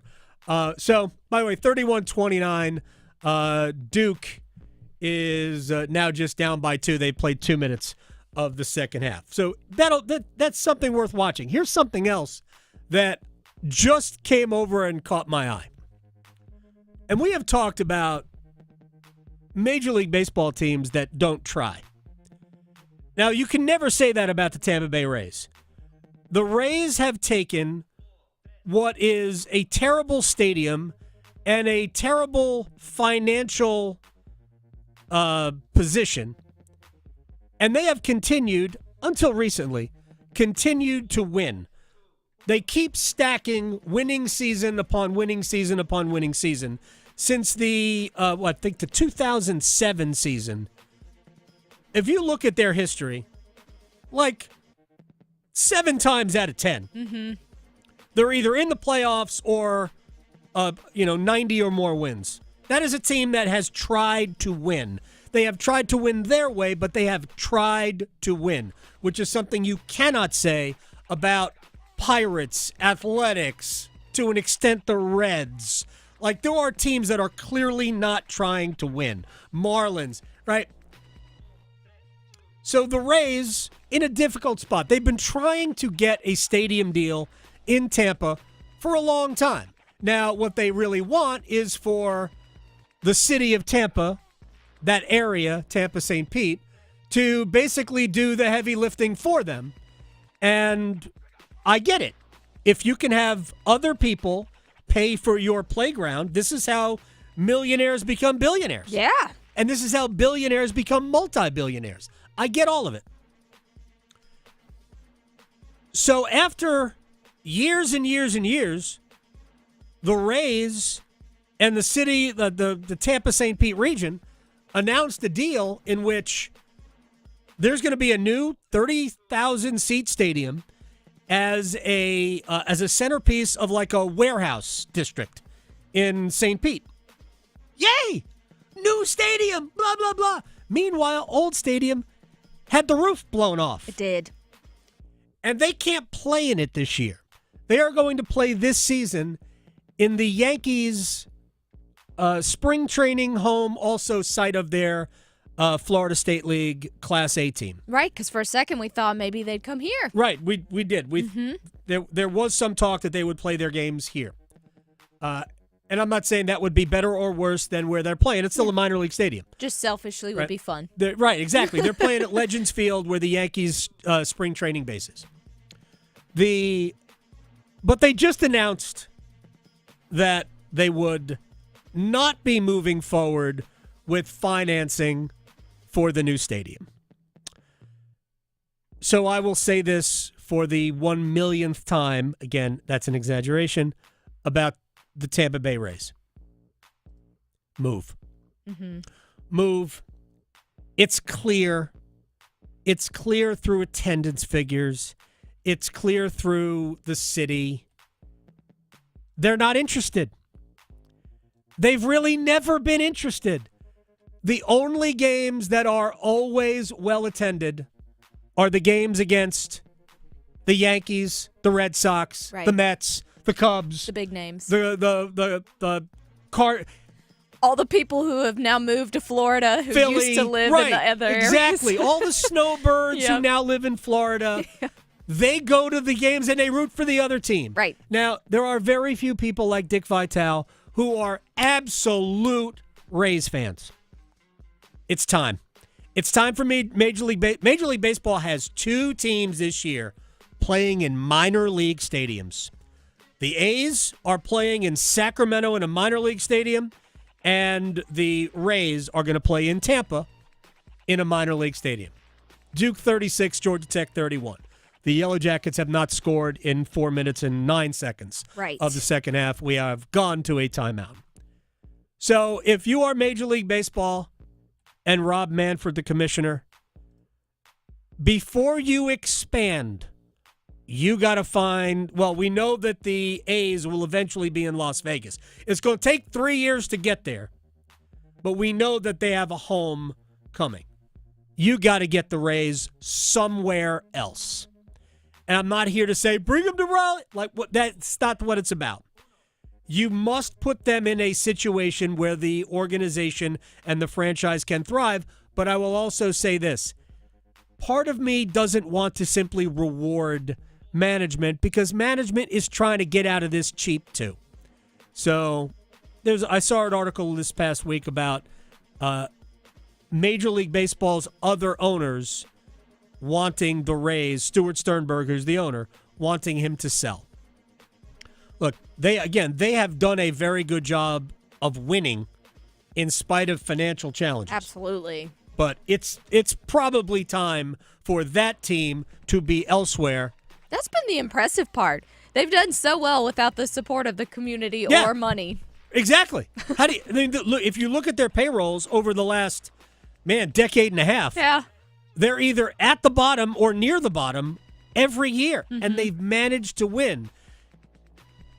It's too bad.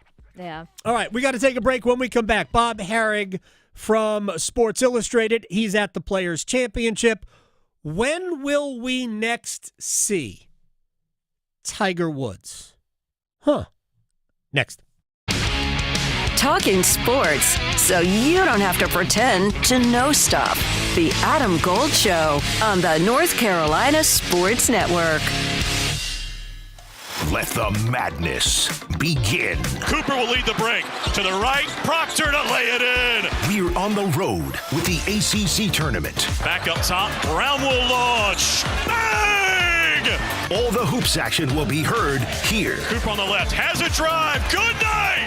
A two-hand stop. The road to San Antonio is driven by Bailey's Fine Jewelry, Fairway Green, and First Horizon Bank. 99.9 The Fan, the Triangle Sports leader. You've been to all those fancy driving range experiences, but you need closer to the real thing. Adam Gold here. What you need is X Golf in Cary. High-end simulator play. Food, drinks, fun, maybe even a date night, even serious competition. Buddy of mine plays in a league there, and he loves it. Memberships are available, all levels of player, all ages. North Carolina's premier indoor golf experience, and there is a PGA professional on site, online. PlayXGolf.com/Cary. PlayXGolf.com/Cary. Looking for the perfect kitchen, bath, or flooring? At Home Outlet, we don't just promise the guaranteed lowest price, we back it up. Yeah, but how low are we talking? We'll beat any competitor's price by 10%. That's wow. But okay, what makes your store better? Funny you should ask. We're 100% employee owned. Everyone here has a stake in making your home projects affordable and stress-free. So I'm getting expert advice, unbeatable prices, and I'm supporting employees who actually care? Exactly. Why shop anywhere else? Home Outlet, kitchens, baths, floors, and more at the guaranteed lowest price. Visit us at homeoutlet.com today. Get in the zone,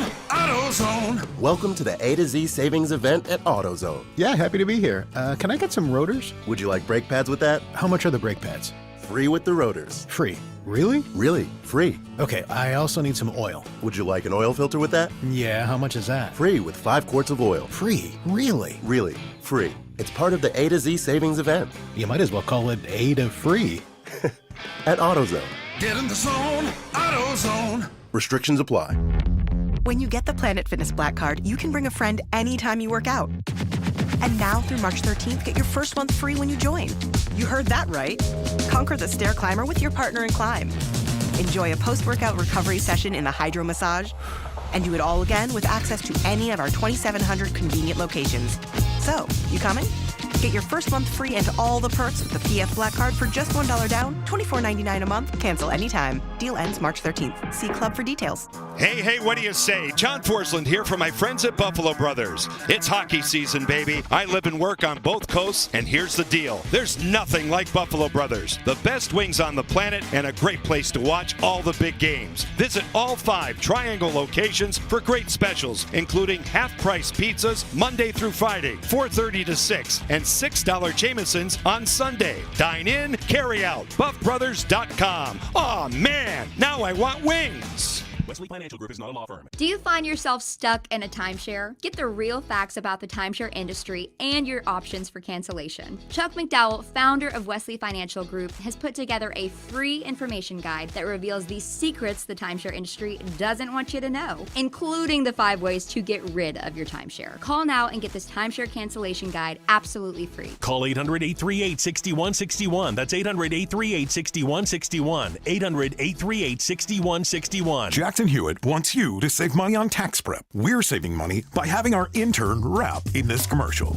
Don't stress, Jackson Hewitt's got expert tax prep, $149 or less. Yo, some tax guys lie about price. What? They got hidden fees, that ain't nice. Ain't nice. Don't ignore MC Kevin's rhyme, cause this deal's for a limited time. $149. For tax prep that's $149 or less, hurry into Jackson Hewitt today. No cap. Limited time offer for new clients on federal returns. Participating locations only. Terms at jacksonhewitt.com/149. This is Adam Gold. frankly, I'm not sure that there is a sport that we could theoretically even put in the Olympics that isn't. I said bowling. Yeah, maybe. I wouldn't be surprised. Croquet? Lawn darts? I'm waiting for cornhole. Oh, there's somebody that thinks, yeah. The Adam Gold Show.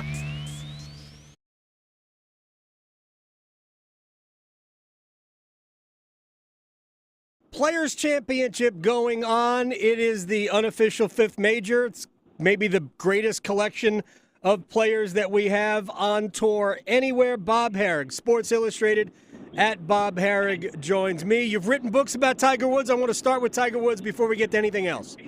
So apparently indoor golf was too much for him.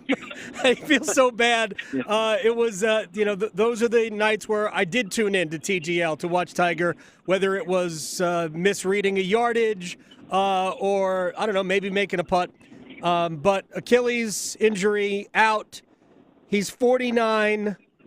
Do you think the next time we see him is on the PGA Tour Champions, Bob? Well, Tiger has said in the past that he was looking forward to turning 50 so he'd get a buggy, referring to a golf cart. I don't know how serious he is. I know that he will get a lot of peer pressure to do it. But I still think he wants to play this kind of golf. And actually, I've written several times that I think Champions Tour golf can be a means to an end for Tiger if he still has this sense of competing in the biggest tournaments. Because the one thing he lacks right now is the competitive reps. Yep. And at least the Champions Tour will give him competitive reps. It's not the same competition, but it is competition. I mean, he doesn't want to go out there and get beat. He wants to play well, and those guys are good. And it's 54 holes, and the courses are not, they're easier, but they're not easy, and it'll be good. It will be good for him. But the other thing is he's not having the stress of walking, which obviously he's not going to be able to do a lot. That's kind of the sad thing about this injury. And what's happened here in the last month, obviously his mom's passing, took a toll, understandably, right? And so I was thinking that Tiger was actually in a position of being better equipped to play than he had been, because he was walking the best I'd seen. When he played in the PNC with his son, looked pretty good. And the TGL gives you, at least obviously it's not walking, but it gave you ideas as to the shots, how far he was hitting it. The ball speed looked good. The distance and the carries, hitting tee shots 320. So all that stuff kind of like was trending nicely. Who knows? Tiger obviously wasn't ready to play this week. And did he overdo it, decide to train, whatever, to try to get ready for the Masters?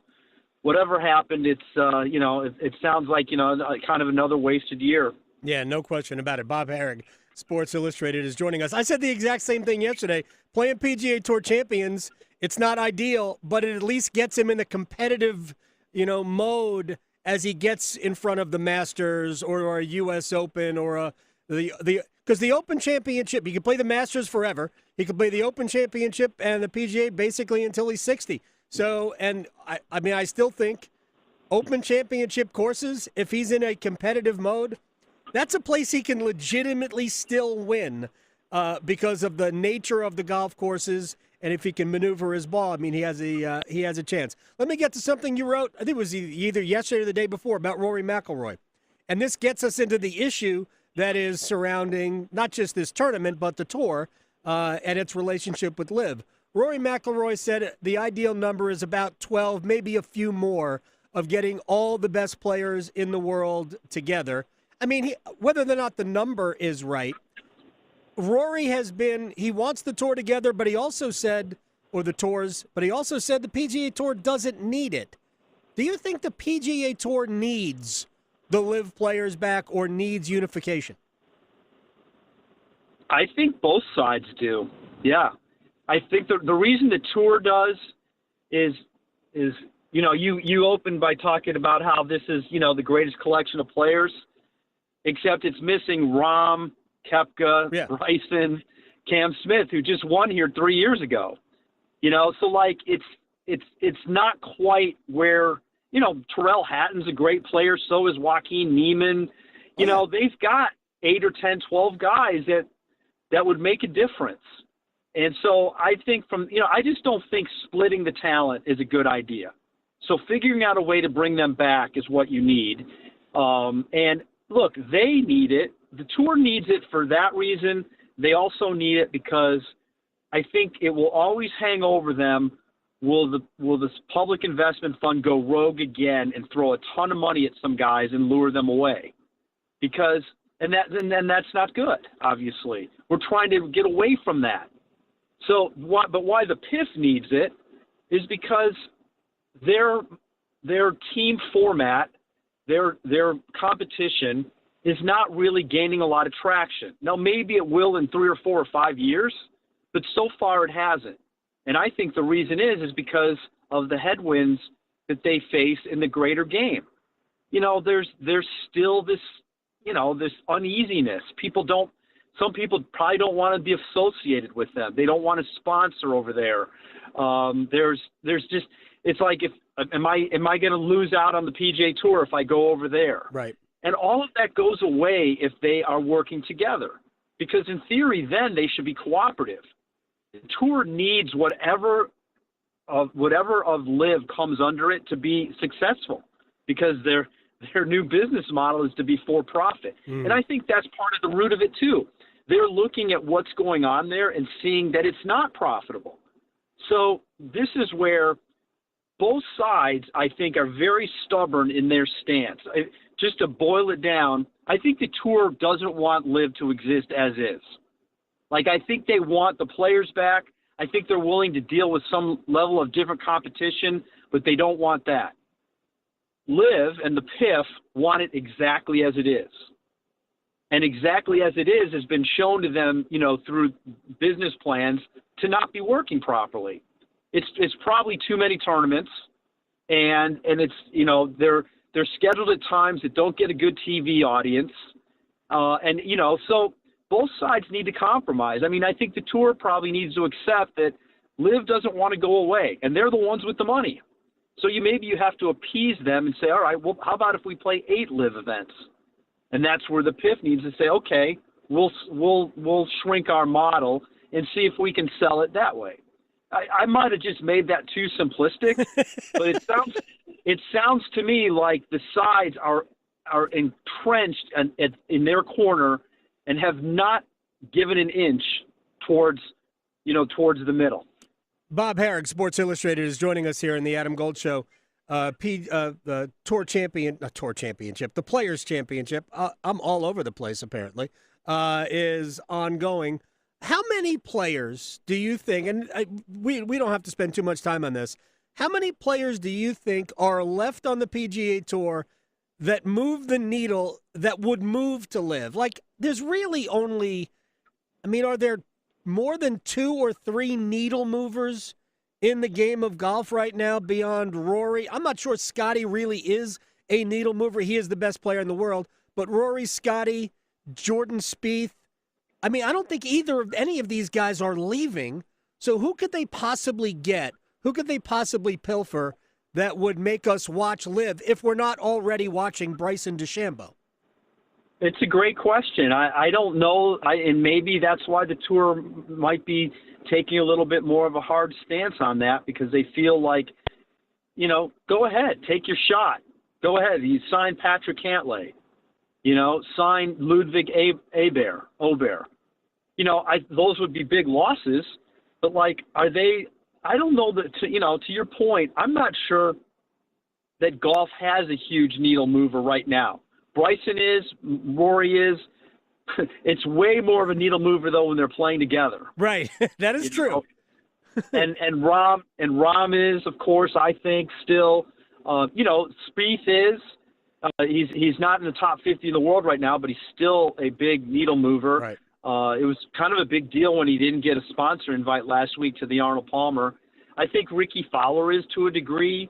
Look, I think Sergio could still be. Koepka is, because these guys have won majors. But the game is sort of in this spot right now where there isn't anybody. Look, I know people say, you got to quit leaning on Tiger. I don't think we've leaned on Tiger for a long time.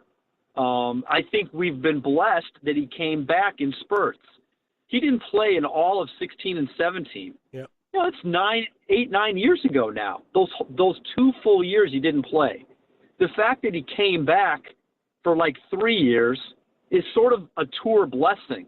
But nobody should have been thinking that was going to go on forever. Yeah. So, you've got to build up new stars. There are young, good players. They've done these things. I'm fine with LIV as viewed as an additive product, just like TGL. TGL might not be for everybody, but it might entice some people to watch this more. And I've said the same thing about LIV. I don't know that it's for everybody. I don't know if they like team golf or shotguns or 54 holes. But once they tee off, it's still golf. And if you like watching Bryson or Rahm or some of those guys, Koepka, it's still a golf tournament. Like if you put all the other stuff aside, it's still a golf tournament. But unfortunately, golf is a niche sport. Look, there aren't 2 NFLs. As popular as the NFL is, there's only one, right? And right. So and there could probably be 2. It's so popular. But the problem with that is then the talent is divided, and we'd be sitting there saying, this team should be playing that team, or, that team can never play against those guys, and that's bad. And that's kind of what we've got right now. Golf is different in that it's played around the world and it has world tours.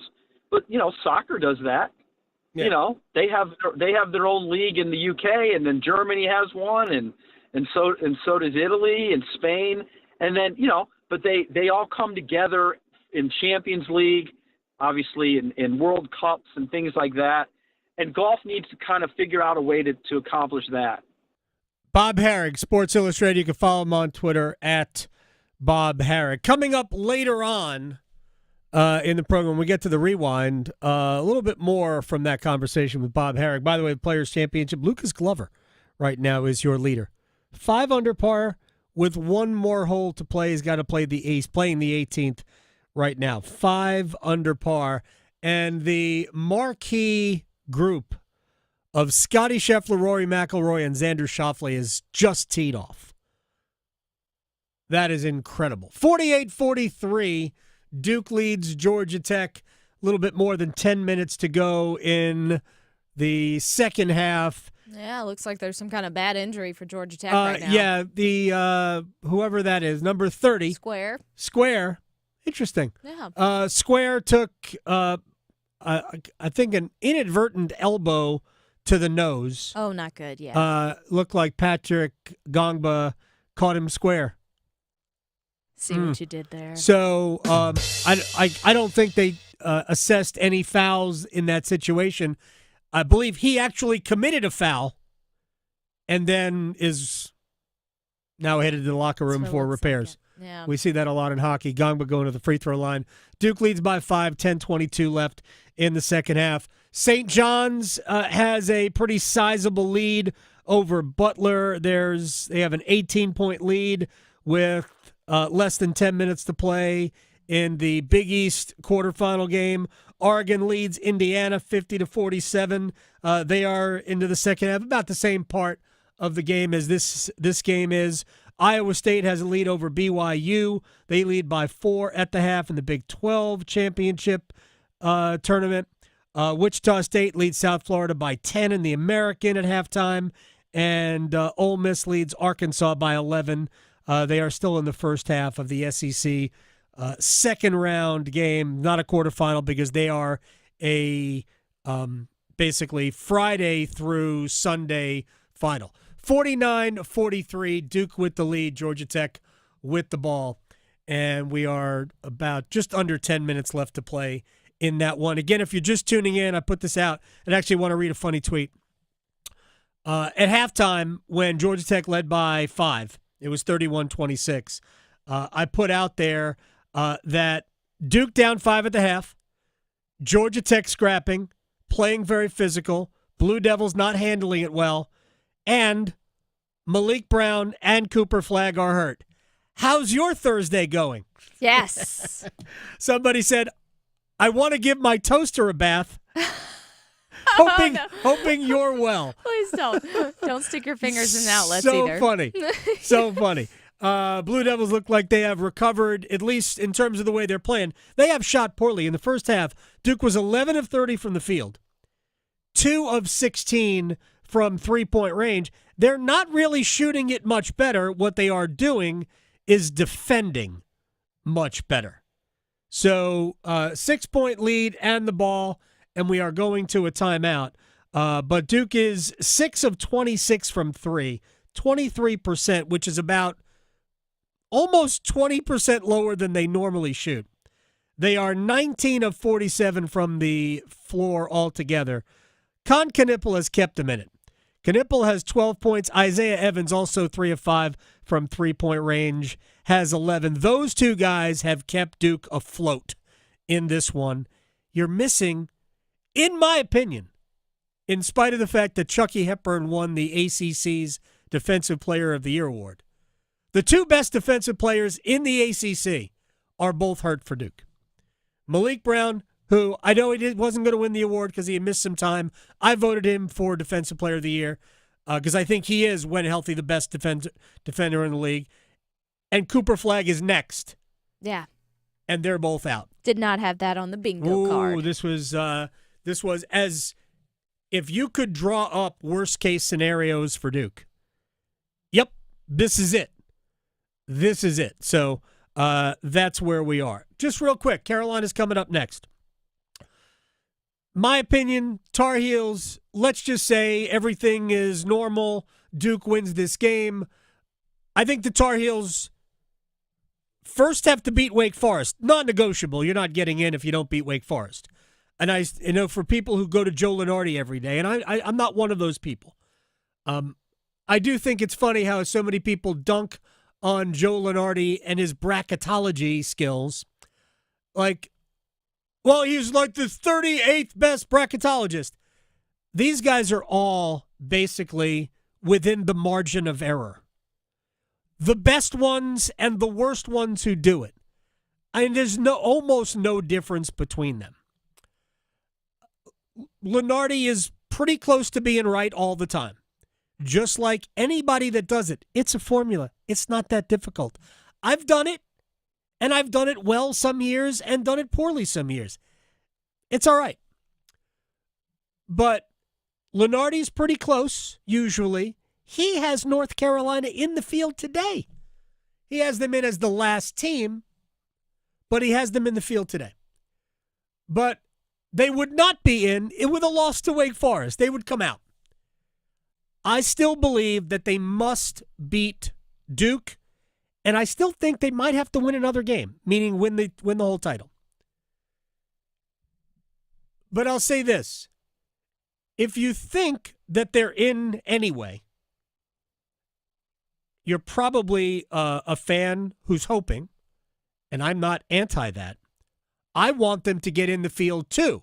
Isaiah Evans just knocked down another 3. 54-43 Duke, under 8 minutes to go in the second half. Duke has good players. I've just discovered that Duke has a lot of good players. But with North Carolina, here's what I get to. Right now, they have one win against Quad 1 competition. They're 1-11. The Wake Forest game is not a Quad 1 game for them. It's a Quad 1 game for Wake, which we could argue that that's dumb. I'm with you. It is dumb. The way we do the quads and all of that stuff is dumb. But that's how they do it. So they have one Quad 1 win. teams that they are competing with in their little section of whatever bubble we're talking about. Texas has 5 quad 1 wins. Ohio State has 6. Xavier, who I'm here for the argument, or Boise State that they don't belong. I'm here for that. Xavier's got 2. I think Boise's got 2 or 3. By virtue of how North Carolina beat Notre Dame yesterday, remember yesterday we went in and said that North Carolina's got 6 wins against the top 100, which is not a high number. It's a low number. 6 wins against the top 100. They lost 1. Huh? That's right. They have fewer wins against the top 100 today than they did yesterday because by virtue of beating Notre Dame, they knocked Notre Dame out of the top 100. So the last time they beat Notre Dame and this time they beat Notre Dame become non-top 100 wins. So they now have 5. They won a quad 3 game yesterday.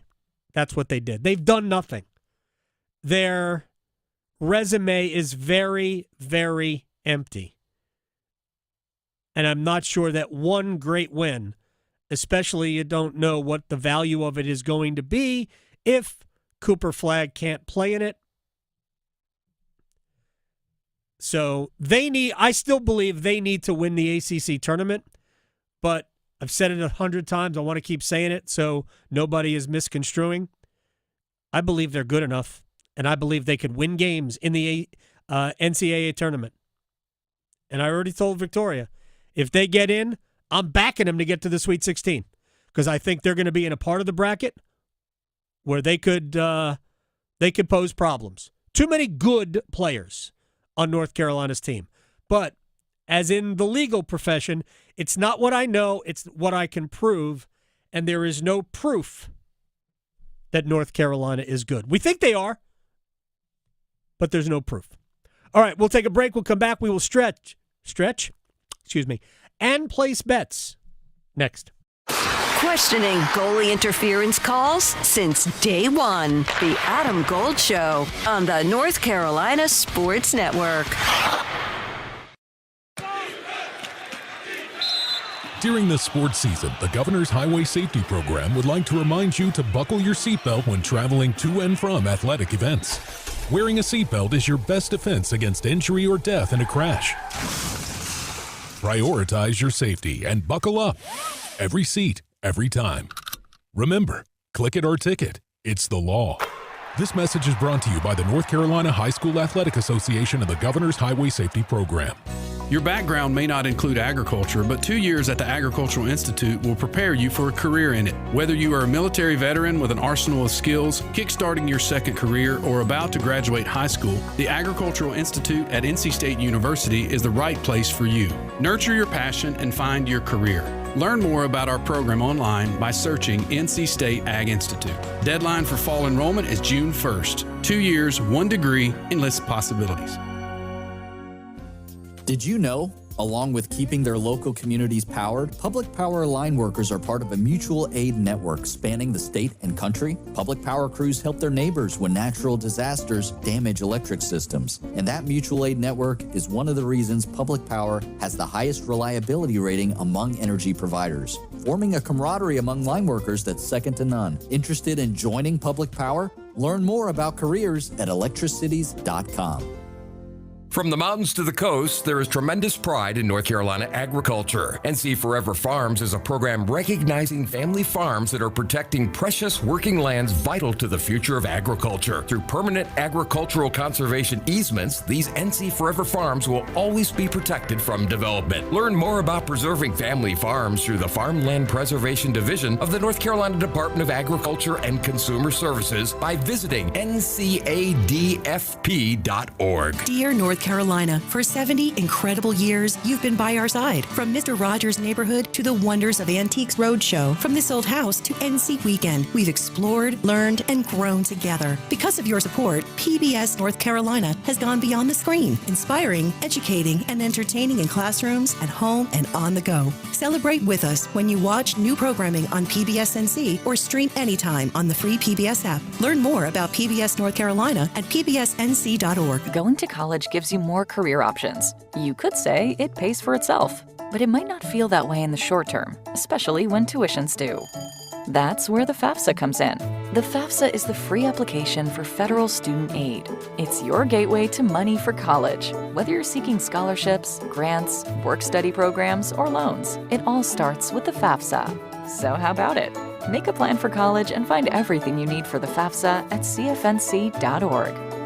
The North Carolina Department of Health and Human Services is looking for people age 21 or older to volunteer in long-term care facilities. Community Advisory Committee volunteers help residents and their families advocate for the needs of individuals living in long-term care facilities, such as nursing homes, assisted living facilities, and family care homes. Volunteers must complete orientation and training to become designated and certified representatives of the Long-Term Care Ombudsman Program. Visit ncdhhs.gov/aging to find your county's ombudsman. Have you ever noticed how little things can make a big difference?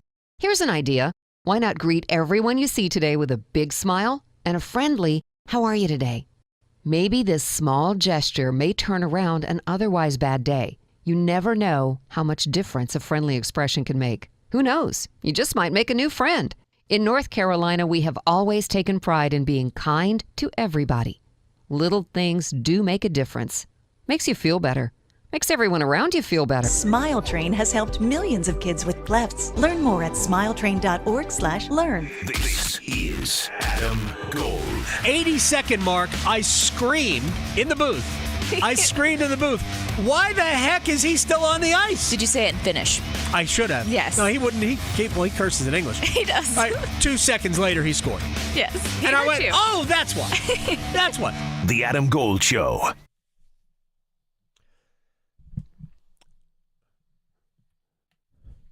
Adam Gold Show. I'm Adam. That's Victoria. We're on YouTube, youtube.com/Adam Gold Show, /999 The Fan. Subscribe, like, share, rate, review, leer, make googly eyes at us. I don't know what I don't know what the protocol is. Yeah, to do that. there's all kinds in there, so they can just chat away. Just watch. Sometimes my mother-in-law is watching. Right now, she's watching this basketball game. She's a Duke fan. Is she? Oh, yeah. She's not happy then. No. With she's overall not happy flag. because actually her favorite player is Malik Brown. So, yeah, not happy. And, Cooper Flagg is also hurt. Malik Brown is hurt. Brown's injury, to me, looks like it's a problem for Duke. In other words, getting Malik Brown back. We have no idea, but it was non-contact, and it looked like his shoulder went out again. It's 58-50. Blue Devils lead. They are now under 5 minutes to go. Con Knipple and Isaiah Evans have been, and Kaman Malawash has been great, but those two players have been just awesome for Duke today. And I joked before, I said facetiously, I've just discovered that Duke has a lot of good players. They're amazing. Right. Real quick about Duke. John Shire didn't win Coach of the Year. Like I said yesterday, I'm not arguing. Pat Kelsey did a great job. It's not about that. But there has been a lot of, Duke's got such great players. Anybody could coach them, and in some ways not giving John Shire the credit. Rutgers this year has 2 of the top 5 players in the upcoming NBA draft. Dylan Harper, who for those people who are NBA fans, you might remember Ron Harper, who, by the way, played at Miami of Ohio, was a great player in college and a great player in the NBA. His son, Dylan Harper, and a guy named Ace Bailey, they both went to Rutgers. They are top 5 players when the NBA draft happens in June. They finished under 500 this year.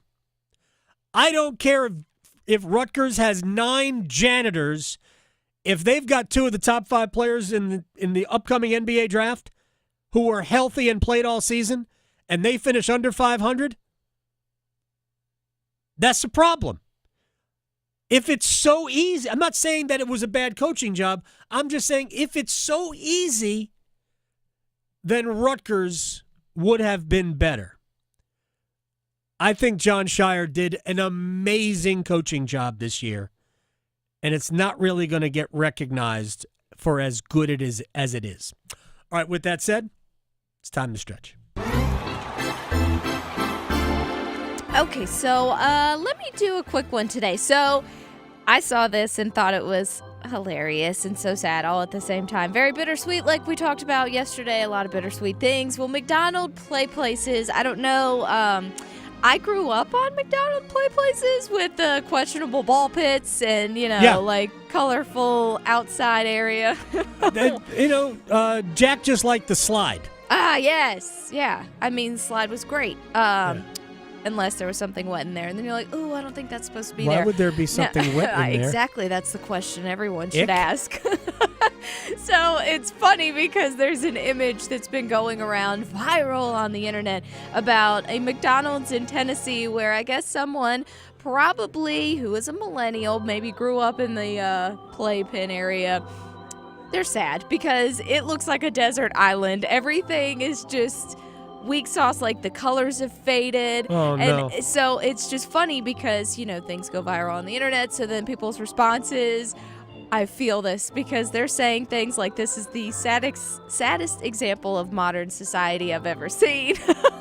This is pathetic. This is so depressing. It's ruined my day. Because everyone knows you had birthday parties out there. It was fun. You take your chicken nuggies. It was great. And then, now they don't do that anymore, which a lot of it, too, is because McDonald's, they haven't directly addressed the issue, but they say basically, in a nutshell, it's not 100% safe and or clean. And in today's lawsuit world, it's definitely not clean. Safe, I don't know, but clean, Right. heck no. It's never been clean. No, it's never This is a been petri clean. dish. That's why our immune systems are what they are right Exactly. now. But anyway, so they say because of people being sue happy, lawsuit happy, that they don't want to run that risk, which I understand because I'm pretty sure McDonald's was the one who had the lawsuit with the person who sued them for hot coffee. So Yes. there's that. But so if you see that online, pour one out for old McDonald's playpen area. But hopefully you don't have to pour one out for bad bets. Place your bets, place your bets. Here we are. I bet you slice into the woods $100. Gambling is illegal at Bushwood, sir, and I never slide. Okay, you can owe me. I owe you one. All right, let's get this done. We've got like a minute and a half to get it done. That's all right. I'm going to do all on the ice because I know you've got basketball bets, I'm sure. So first up, Edmonton Oilers are going to be in New Jersey taking on those stanky Devils. So give me the Oilers to win, and I'll go with the over 5.5 plus 190. All right, I'm leaning into my very first thing I said today, which was Georgia Tech plus the points was 22.5. And that's what I said at the very beginning of the show before the game started. I have a 3-way ACC parlay for the games left. North Carolina, outright money line. They're minus a lot, but we're going to take them. Stanford plus the 10.5 points against Louisville. And Clemson on the money line to beat SMU. That's plus 250. Okay, so it works out. Exactly. Boston Bruins are going to be in Ottawa taking on the Senators. The Senators are spicy. They're getting it together a little bit here, even though the Bruins were too recently. But give me the Senators at home. I'll take the over 5.5. That's plus 185. All right, the Florida Panthers are in Toronto to take on the Maple Leafs. Yep. Maple Leafs need this. They do. Badly. Florida coming off a tough loss in Boston where they led 2-0 and lost 3-2. Give me the Leafs, plus 115, under 5.5. Leafs, who are plus money at home, under 5.5. We'll keep an eye on what's going on with Duke and Georgia Tech as well. I am Adam Gold. Jerry Palm, brackets, is UNC in next? Chapel Hill to Charlotte, Greenville to Greensboro. Your sports, his state. The Adam Gold Show on the North Carolina Sports Network. Adam Gold here from my friend Gordon Miller, Miller Lending, Kildare Farm Road in Cary. Nuts and bolts time. You could pay closing costs and lower your monthly payment by about $50. If you pay closing costs, just know that it's thousands of dollars comes out of your account. So are you going to pay $5,000 just to lower your monthly payment by $50 a month? That's it. That's all you're getting. $600 a year. Multiply 600 times 8. That's $4,800. That's how long it's going to take you to make back the $5,000. That doesn't make any sense. Don't pay closing costs. Give yourself the freedom to refinance free of charge when the rates come down. And they will. They've dropped a half a point in the last month. I am an 11-time customer with Miller Lending. Have never paid a dime in closing costs. Ever. MillerLending.com. Miller Lending has been on Kildare Farm Road in Cary since 1996. They are an equal housing lender, NMLS ID 250-2146. Tired of hearing scary radio ads about the IRS? Tax Relief Advocates is different. TRA is here to tell you that if you owe money to the IRS, whether it's $5,000 or $500,000, we have a solution. TRA can eliminate or reduce what you owe to the IRS with zero risk to you. We have over 1,000 5-star reviews on Google and an A+ with a BBB.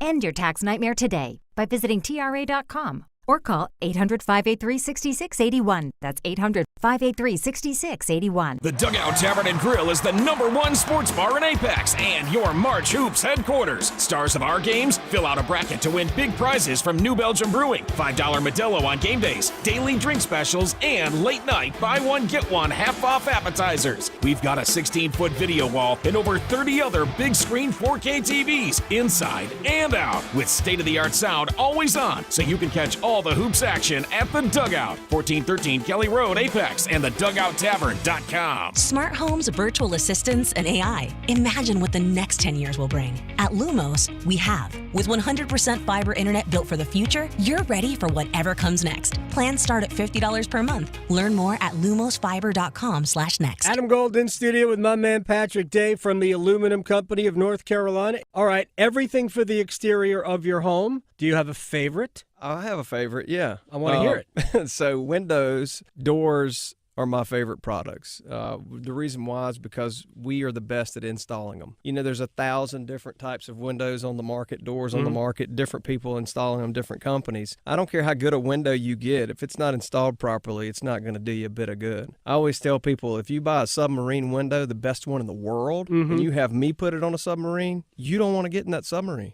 I don't want to get in the submarine either way. I hear you. So anyway, so that's the thing I say. So it's really important that you have things installed properly. We've been around since 1961. We've got a 4.9 out of 5-star Google review ratings, over 800 reviews. Give us a call. We'll come out and give you a free no-obligation estimate.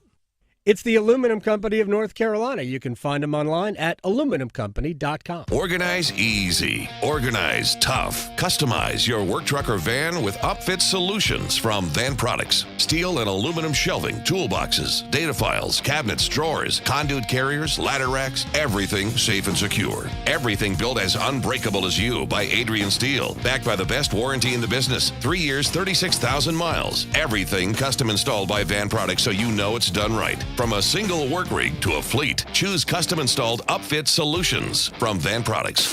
This hour of the Triangle Sports Leader is powered by Ritchie Law Firm, injury lawyers. Ritchie Law is on top of it.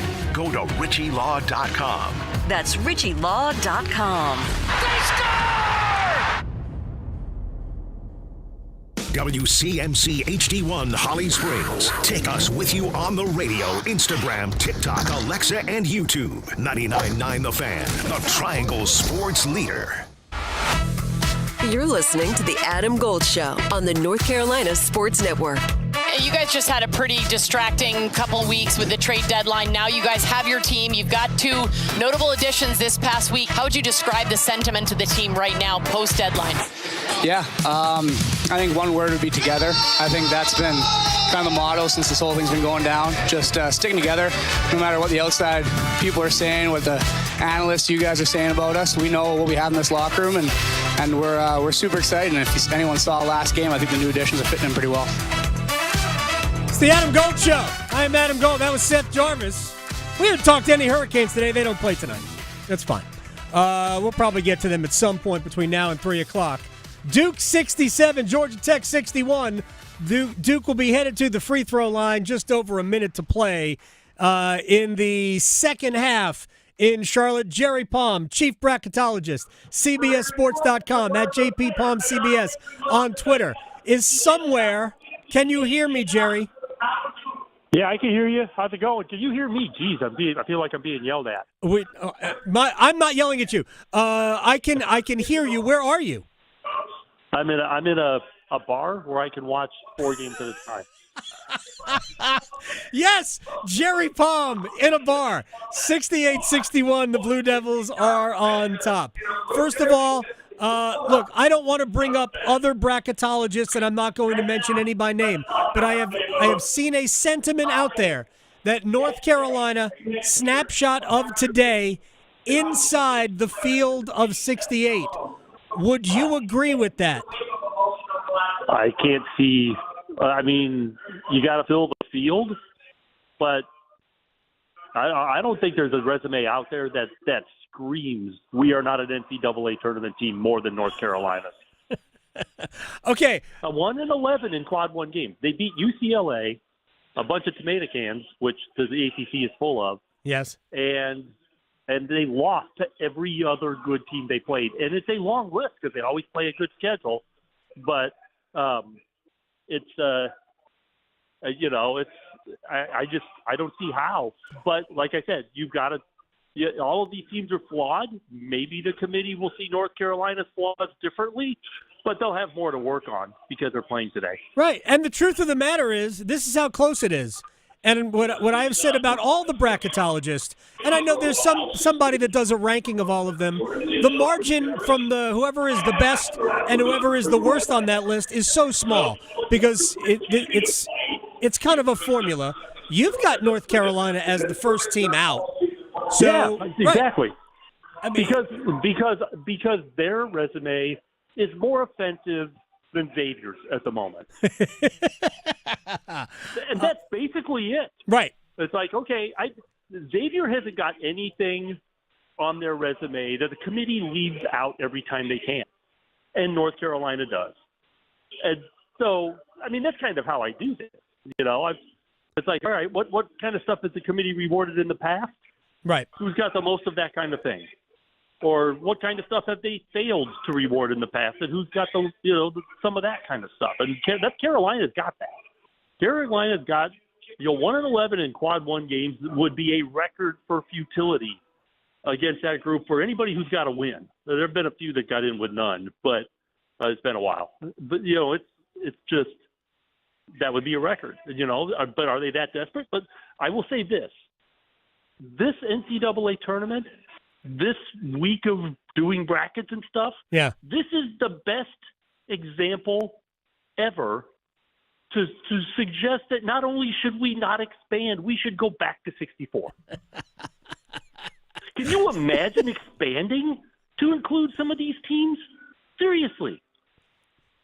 I'm with you. And maybe even 8 of them. Like, I have trouble coming up with there's a first 4 out. I have trouble coming up with 4 teams out that I could reasonably see in the bracket at all.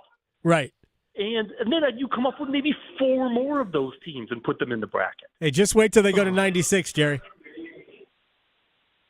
I mean, yeah. I mean, you know what? If you're going to do that, then you just do it like high school basketball, and everybody's in, and you play. You play like the state of Indiana championship, and the Indiana champion goes on to something else. No question. No question about it. Jerry Palm is joining us here on the Adam Gold Show. Let's just say North Carolina beats Wake Forest today, which I think they will, but Wake Forest is in a very similar position. And Jerry, by the way. Well, and Wake Forest is just it's like a random number generator. You pull the lever and you see what you get from Wake Forest. That's very funny. But so North Carolina Wake is the game right after Duke puts away Georgia Tech here, and they lead by 7 at the free throw line, now 8 with just over 36 seconds left. North Carolina beats Wake Forest. It would be Duke. Now we have potentially a compromised Duke with Cooper Flagg being injured, not playing the rest of this game, and my guess is if you're Duke, you're probably going to keep him out for the balance of this ACC tournament. They can still win it. You would think so. Without him, but the most important thing for them is making sure that he is healthy now going into next week. So get Mason Gillis some quality minutes. Absolutely, and although Mason Gillis hasn't done a ton today, he will. He'll be a factor for them without Cooper Flagg in. What does that do? Does it matter at all? Does the committee look if North Carolina were to beat a compromised Duke team because they also won't have Malik Brown? Does that matter at all in the grand scheme of things? It's not nothing. they may not look at that and say, well, that is an absolute full credit 100%, victory, but it might still be enough to put them in. Right. They're not in the business of assuming that Duke would have won at full strength. Okay. And it's like that. The same is true with the Duke loss. It's like Duke is probably, unless Cooper Flagg is out for the year, if that's the case, that's different, because now they evaluate those teams based on what roster they're taking in the tournament. You're obviously not the same without Cooper Flagg. Could still be very good, but you take a potential National Player of the Year off the team, you're probably not as good. So if he's out for the year, they could. I mean, we've seen this before with Robbie Hummel got hurt the one year, missed the rest of the year. Purdue ended up getting Dr. Seed. Kenyon Martin was the first one. He gets hurt in the conference tournament.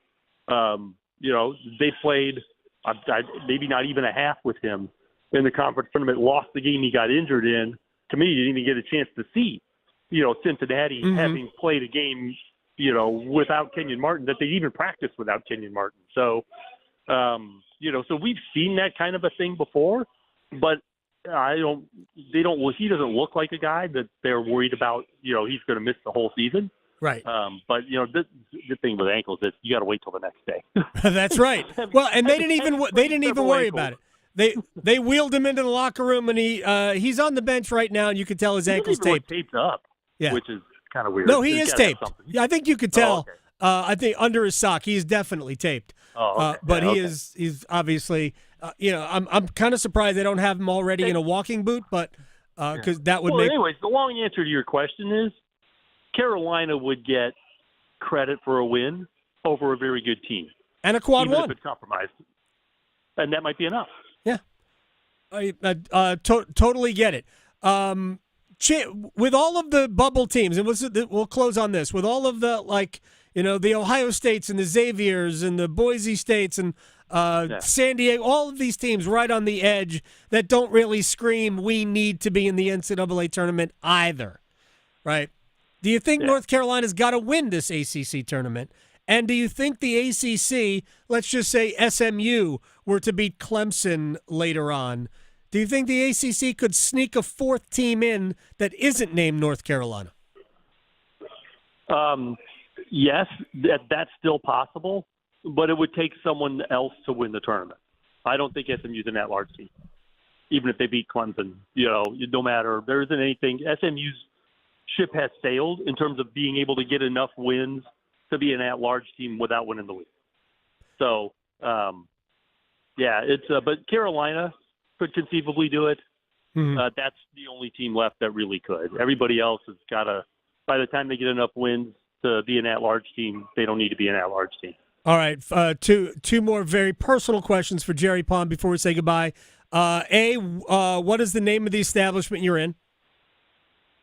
It's BV.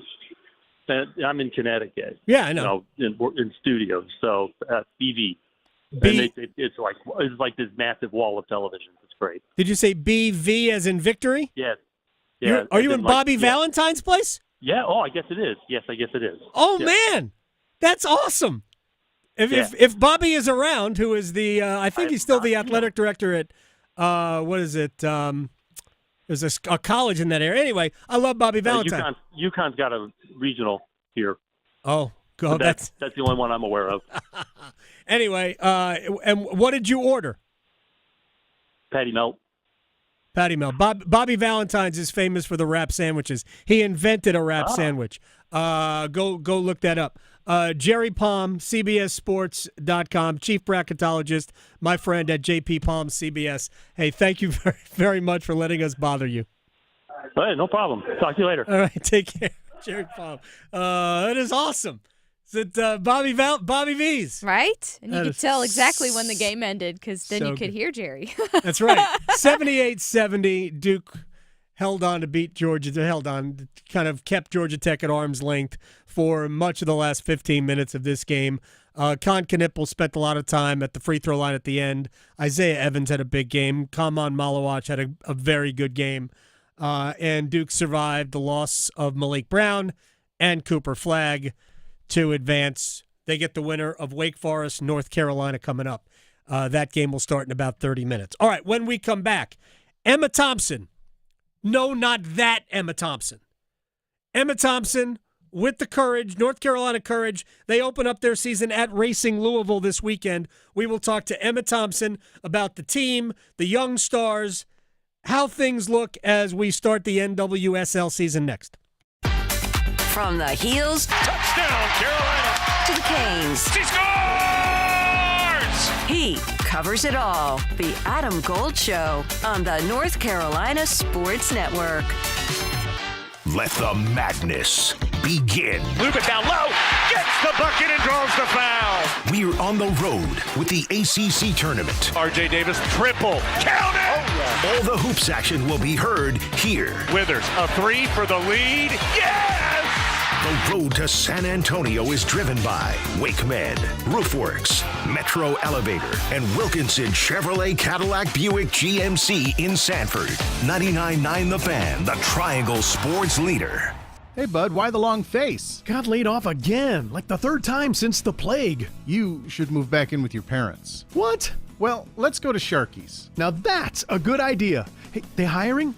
No chance they'd hire you, but Sharky's is my favorite spot, and I just love hanging there. Sharky's it is. We can discuss a new job over a cold beer and the best wings ever. He's right, you know. No one's gonna hire you. Move back in with your parents. Sharky's, quite possibly the best neighborhood bar in the world. Progressive knows if you have to choose between everyday life and your boat, boat wins. What are you going to do? Take the boat out for a spin or go mail something? Boat wins! Are we cleaning the patio or taking the boat out fishing? Boat wins! Are we skipping that eye exam to go sailing? Boat wins! Rescheduling eye exams can be a nightmare. All right, fine. Eye exam, then boat. Yeah! With Progressive, you can bundle your boat with your home or auto and save with a discount and spend more time enjoying those savings on your boat. Progressive Casualty Insurance Company, affiliates, and other insurers. Not available in all states and situations. Breaking news coming in from Bet365, where every nail-biting overtime win, breakaway, pick six, three-point shot, underdog win, buzzer beater, shootout, walk-off, and absolutely every play in between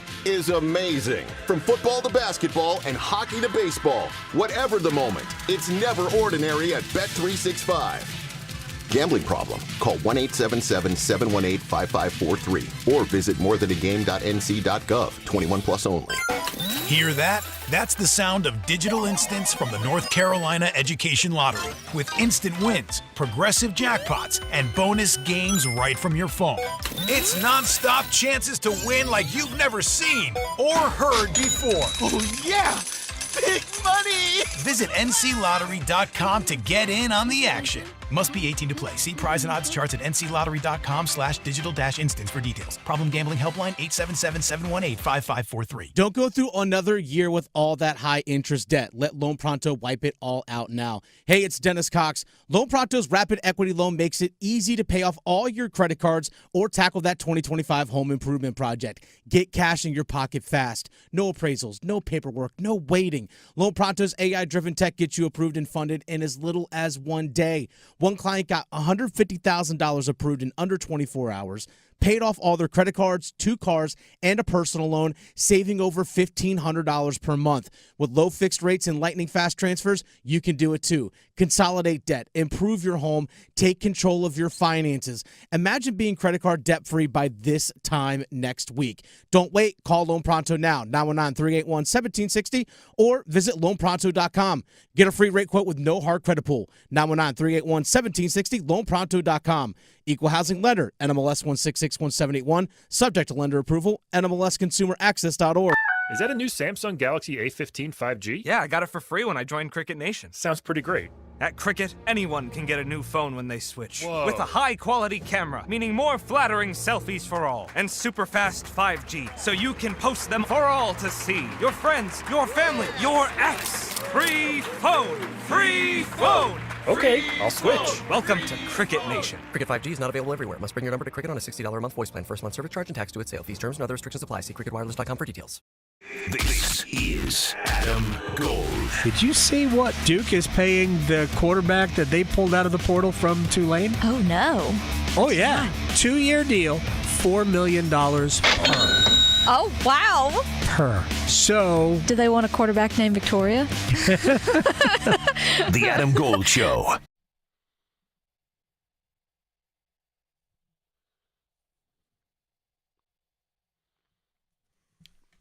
it's the Adam Gold Show. I am Adam Gold. Victoria's on the ones and twos. Coming up Saturday, 5 o'clock, the NC Courage will open up the NWSL season away to Racing Louisville, and some exciting players, although they are on the road. And Emma Thompson is an assistant coach, a four-time Big Ten champion at Penn State, a Defender of the Year, and she joins us on the Adam Gold Show. I appreciate your time, Coach. How are you? I'm doing very well, thank you. How are you? Doing really well. I want to dig into first of all the maybe a little bit of a changeover on the roster and some exciting new players. I want to talk about Jaden Shaw. So give me kind of, if you could, the bullet points of where this roster is, maybe as opposed to where it was like a year ago. Yeah, no problem. And thanks again for having me on. We've made some great signings over the off season. A big part for us coming off of last year into this new year is we wanted to add some dynamic attacking players up front. It's important for us to add some quality there. We're lucky in that we've got some strong veterans in the team still, but we've added some younger, dynamic, fast, absolute quality in front of goal, one of which is Jaden Shaw, coming from San Diego. Young national team player, a great person, trains hard. She is going to score some goals for us. Hannah Betford, she was at Portland, Utah, and now she's with us. Sounds like a veteran, but she's still young. She's a bit of a different player to Jaden in that she's strong. She can hold up the ball, but anywhere in and around the box, she's going to put the ball in the back of the net. And then the last piece for us is a midfielder, Shinomi, Japanese under-20s player, excellent. So I think they've come in to fit in well with the team, and we're looking pretty exciting up top. Emma Thompson is joining us. She's an assistant coach for the NC Courage, who open up the season away to Racing Louisville, coming up on Saturday, 5 o'clock. If you could, for people who don't know, what is the playing style, the philosophy of you and Coach Sean Nehas as we get into the season? What are you guys, tactically, what are you trying to do? Yeah, so we've actually got one of the most identifiable, unique playing styles when compared to other teams in the league. You can cover apart the badge on our jerseys and people will know that's North Carolina. We play a certain way. We love the ball. We're very possession-oriented. You won't see us just kicking the ball long and trying to get players up. We're strategic in the way that we maintain possession to move the opposition, to create attacking chances higher up the field. And in doing that, our philosophy is if we lose the ball, we're close enough to win it back immediately. So, we're cool, we're calm, we're composed with the ball. Once we eliminate that last line, we're dynamic and want to go to goal immediately. But on the flip side to that, our identity is we want to be intense. We want to counter press and win the ball back and win it back as quick as we can to attack again. So it's exciting. We enjoy it. We believe in it. The players are all bought in. So it's exciting for anyone that watches us. I think it's a clear identity. Emma Thompson, North Carolina Courage assistant coach, is joining us here on the Adam Gold Show. And again, Courage and Racing Louisville in Louisville coming up on Saturday at 5 o'clock. For people who have been supporters of the Courage since they arrived, now we're coming up on, 7 or 8 years ago, there has been a ton of turnover, but the fan base continues to grow and grow. The league continues to grow and grow. And we have expansion all over the place. Where do you think the league is at this point? And we understand that there has been competition. The European leagues are getting bigger. There's even kind of a rival here in the United States. So where is the sport domestically here in the U.S. right now? Yeah, I mean, it's changing domestically. If you take a quick snapshot, like worldwide, the women's game is growing massively every year. And I think companies, organizations, they've realized there's real money and growth in this. Yeah. No longer is it teams connected to men's teams. It's women's team who can make money, who can be exciting, it can bring fans into the stadiums. And what's good about NWSL is we've always done that. We've been a women's team, women run teams, and the league's just growing and growing. You see the competitiveness of Stitches trying to get into the NWSL now. I mean, they're putting some serious money behind it just to get into the league. You've got the USL, the women's league that is coming. That's still new. It's exciting. There's a lot of opportunities for women in this country to play professional soccer. But right now, and I think for a long, long time, the NWSL is just going to keep growing and getting stronger and more exciting. And with that, we attract internationally players from all over Europe, Africa, South America. Yeah. So, I just see that growing. You see it. Yeah, sorry, go ahead. I'm sorry. You see it because you also work with the academy, right? So you see the these young girls that are coming up and playing. I mean, my son plays, and I mean it's amazing. You go out to watch his training on a Tuesday night or a Wednesday night, and fields all over the area are just loaded with young boys and girls playing. I mean, that's got to be so exciting for you. Yeah, I love it, and I've been involved in the academy here in North Carolina now since I moved here in 2020, and before that I've been involved in college and the youth game elsewhere, and everywhere. I love to see it when you come up to a field, like you said, you take a step back and you just look at the field just absolutely packed with young players. It's exciting. The sport is massive, especially for younger players. Now, with a difference compared to Europe and other places in the world, as you know, there's so many options to play here. It's not just soccer. It's basketball. It's baseball. It's football. It's the rest. So the fact that soccer is getting more and more, more fan base. You're seeing the Premiership games every weekend. More and more people are getting into it. I just think it's going to grow. We're a sport-loving country, and I absolutely love that. And soccer's, I think, going to be one of the big sports here in the U.S. continuously for many years to come. There's absolutely no doubt about that. But for girls. For young girls, it's real soccer and basketball, right? Those have to be the two biggest. And I know that we're going to start seeing flag football, but I don't think that's going to be all that. It'll be big, but it won't be. I don't think it's going to overtake soccer. So that's for young girls in the United States. Soccer is their path if they want to go to school. I just think that this is why the United States has not only. Was one of maybe the first world power when it comes to, world football, but they continue to be, right? Absolutely. And, I grew up in England, and when I was a teenager, getting into, adulthood, that America was the place to be, and it still is. The support for women and women's athletes here is incredible. And women's soccer, are known worldwide. And it is the U.S. women's soccer team that is known, and that's because of the opportunities that young girls have to play, whether that's at the collegiate level, academies, whether that's the pro level, and now there's a second pro league. It's for young girls.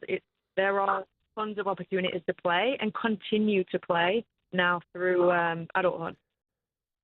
All right, real quick. Brianna Pinto, who has been on this program before, and I bring her up only because her dad is my son's coach. She was hurt at the end of last year, correct? She was, yeah. She picked up a knock that put her out for the majority of the season. Yeah. Is she back? Oh, she's back with a vengeance. Okay, yeah, good. She's fit. She's mobile.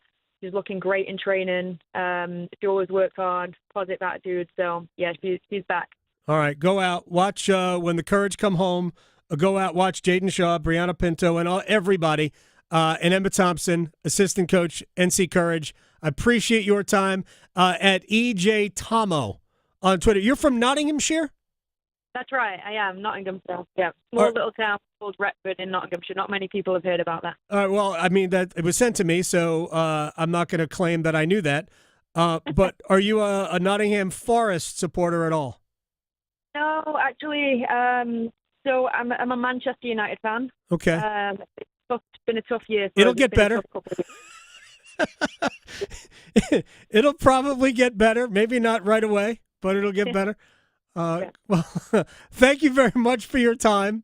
My son is also a United fan. He's kind of weathered the storm so far this year. I appreciate your time, Coach. Good luck. Good luck at Racing Louisville on Saturday, and we'll talk to you again. All right. Thank you. You got it. I was kind of hoping she was a Forest fan because it looks like they're going to play in Europe this year. They're going to next year rather. They're right now third in the Premier League table. All right, when we come back, we will rewind. We'll talk about, keep you update what's going on with North Carolina and Wake Forest. They're going to start in just a little bit. Duke was a 78-70 winner over Georgia Tech. Con Kneppel had 28 points. That's a career high, 5 rebounds, and 8 assists. It was not easy for the Blue Devils today. Not only did they have to deal with a Georgia Tech team that came ready for a street fight, and it took Duke some time to adjust, and I'm not sure they ever really adjusted offensively to that, but they dug in defensively and did not allow much in the second half. I know what the points say. Most of that was as the game slowed down, it was a parade to the free throw line late. So Georgia Tech, though, played a dynamite game. Having already beaten Clemson and Louisville this year, Duke knew that this would not be easy, and they gutted one out. They lost Malik Brown to a shoulder injury in the first half. They lost Cooper Flagg to an ankle injury in the first half. Neither player returned. Brown looks problematic. The Flagg injury, it certainly didn't look like a good ankle sprain, so remains to be seen whether he plays tomorrow against either UNC or Wake Forest. My guess is, nah. Important, but not that important. And can Duke win that game or 2 more games without Cooper Flagg? They could. They could. And I wouldn't put it past them. And if I were John Shire, we're going to try to do it. That's what we do. Because I think that's the way Duke is wired. But they're not wired to the point of Cooper Flagg's going to play. If he plays, that just means he's okay. But I think they're going to probably be pretty cautious with a Cooper Flagg ankle injury 1 week away from the start of the NCAA tournament. All right, we'll take a break. We'll come back in the rewind. Among the stuff that we haven't really dug into yet, whether it's North Carolina's win last night or yesterday afternoon over Notre Dame or some football stuff, Bob Harig of Sports Illustrated and I talked a little bit about whether or not there are players on Live that move the needle. And we'll get to that in the rewind next. Talking sports, dropping truth. The Adam Gold Show on the North Carolina Sports Network. Adam Gold here for my friends at FanDuel, America's #1 sports book, and we've got a new thing for you. It's called the Dog of the Day Profit Boost Token. My favorite things. One of the best parts about the tourney is when an underdog takes down a powerhouse. And right now, those upsets get even better because if your dog wins, you land even more winnings with a profit boost. This is your chance to ride with the long shots, the scrappy teams, the underdogs. There's no need to fear. All right, you understand what I'm talking about. FanDuel.com/AGS. FanDuel.com/AGS. Dog of the Day. Profit Boost. glorious. 21 and over and present in North Carolina. Opt-in required. Wager of at least plus 100 odds required. Bonuses issued as non-withdrawable profit boost tokens. Restrictions apply, including any token expiration and maximum wager amount. See terms at sportsbook.fanduel.com. Gambling problem? Call 877-718-5543 or visit morethanagame.nc.gov. Are you looking for a 2-year hands-on agricultural degree while still gaining the university experience? I'm Lee Ivey, Director of the Agricultural Institute at NC State University. We offer 6 associate's degrees that span the agricultural industry and set our students up to meet their goals. Come live on campus, learn on our farms, and be a part of the NC State community. Learn more about our program online by searching NC State Ag Institute. Deadline for fall enrollment is June 1st. 2 years, 1 degree, endless possibilities. Did you know, along with keeping their local communities powered, public power line workers are part of a mutual aid network spanning the state and country? Public power crews help their neighbors when natural disasters damage electric systems. And that mutual aid network is one of the reasons public power has the highest reliability rating among energy providers, forming a camaraderie among line workers that's second to none. Interested in joining public power? Learn more about careers at electricities.com. From the mountains to the coast, there is tremendous pride in North Carolina agriculture. NC Forever Farms is a program recognizing family farms that are protecting precious working lands vital to the future of agriculture. Through permanent agricultural conservation easements, these NC Forever Farms will always be protected from development. Learn more about preserving family farms through the Farmland Preservation Division of the North Carolina Department of Agriculture and Consumer Services by visiting ncadfp.org. Dear North Carolina, for 70 incredible years, you've been by our side. From Mr. Rogers' Neighborhood to the wonders of Antiques Roadshow, from This Old House to NC Weekend, we've explored, learned, and grown together. Because of your support, PBS North Carolina has gone beyond the screen, inspiring, educating, and entertaining in classrooms, at home, and on the go. Celebrate with us when you watch new programming on PBS NC or stream anytime on the free PBS app. Learn more about PBS North Carolina at pbsnc.org. Going to college gives you more career options. You could say it pays for itself, but it might not feel that way in the short term, especially when tuitions do. That's where the FAFSA comes in. The FAFSA is the free application for federal student aid. It's your gateway to money for college. Whether you're seeking scholarships, grants, work-study programs, or loans, it all starts with the FAFSA. So how about it? Make a plan for college and find everything you need for the FAFSA at cfnc.org. The North Carolina Department of Health and Human Services is looking for people age 21 or older to volunteer in long-term care facilities. Community Advisory Committee volunteers help residents and their families advocate for the needs of individuals living in long-term care facilities, such as nursing homes, assisted living facilities, and family care homes. Volunteers must complete orientation and training to become designated and certified representatives of the Long-Term Care Ombudsman Program. Visit ncdhhs.gov/aging to find your county's ombudsman. This is Adam Gold. Frankly, I'm not sure that there is a sport that we could theoretically even put in the Olympics that isn't. I said bowling. Yeah, maybe. I wouldn't be surprised. Croquet? Lawn darts? I'm waiting for cornhole. Oh, there's somebody that thinks, yeah. The Adam Gold Show.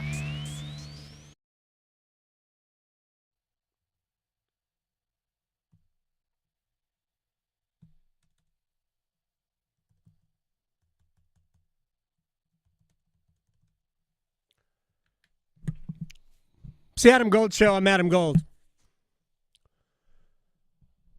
North Carolina and Wake Forest will take to the court in just a little bit. My guess is we're about 5 minutes away or so from that game tipping off. Duke won 78-70. And it's a good win for Duke, but at the same time, based on what I have just read, a very sad day for Duke as John Feinstein passed away today, or it might have been yesterday, age 68. I have been hosting, a sports talk show here in Raleigh since 1998. I can't do the math. You do the math. How many years that is? Started hosting shows either in Washington or in Baltimore back in like 93. Based on my time working with Larry King, I'm not going to get into it, but yes, I did. And Feinstein going on the King show to talk about whatever the latest book was. I have known John Feinstein for more than 30 years. We struck up. Friendship's not the right word. We didn't hang out, anything like that. But of all of the people that, national people, that we have had on this program on a regular basis, John would be first on that list. He was an incredibly kind person, generous person, hardworking person, and the best storyteller in sports journalism, bar none. Bar none. If you have read any of John's books, you know what I'm talking about. Incredible insight. Brilliant. An absolute brilliant writer. The youth books that he wrote, kind of like youth detective books, all centered around sports, were all great. And you could argue, I could argue that for young readers, if you want to get your kids who are sports fans into reading, just go through John's, books for kids.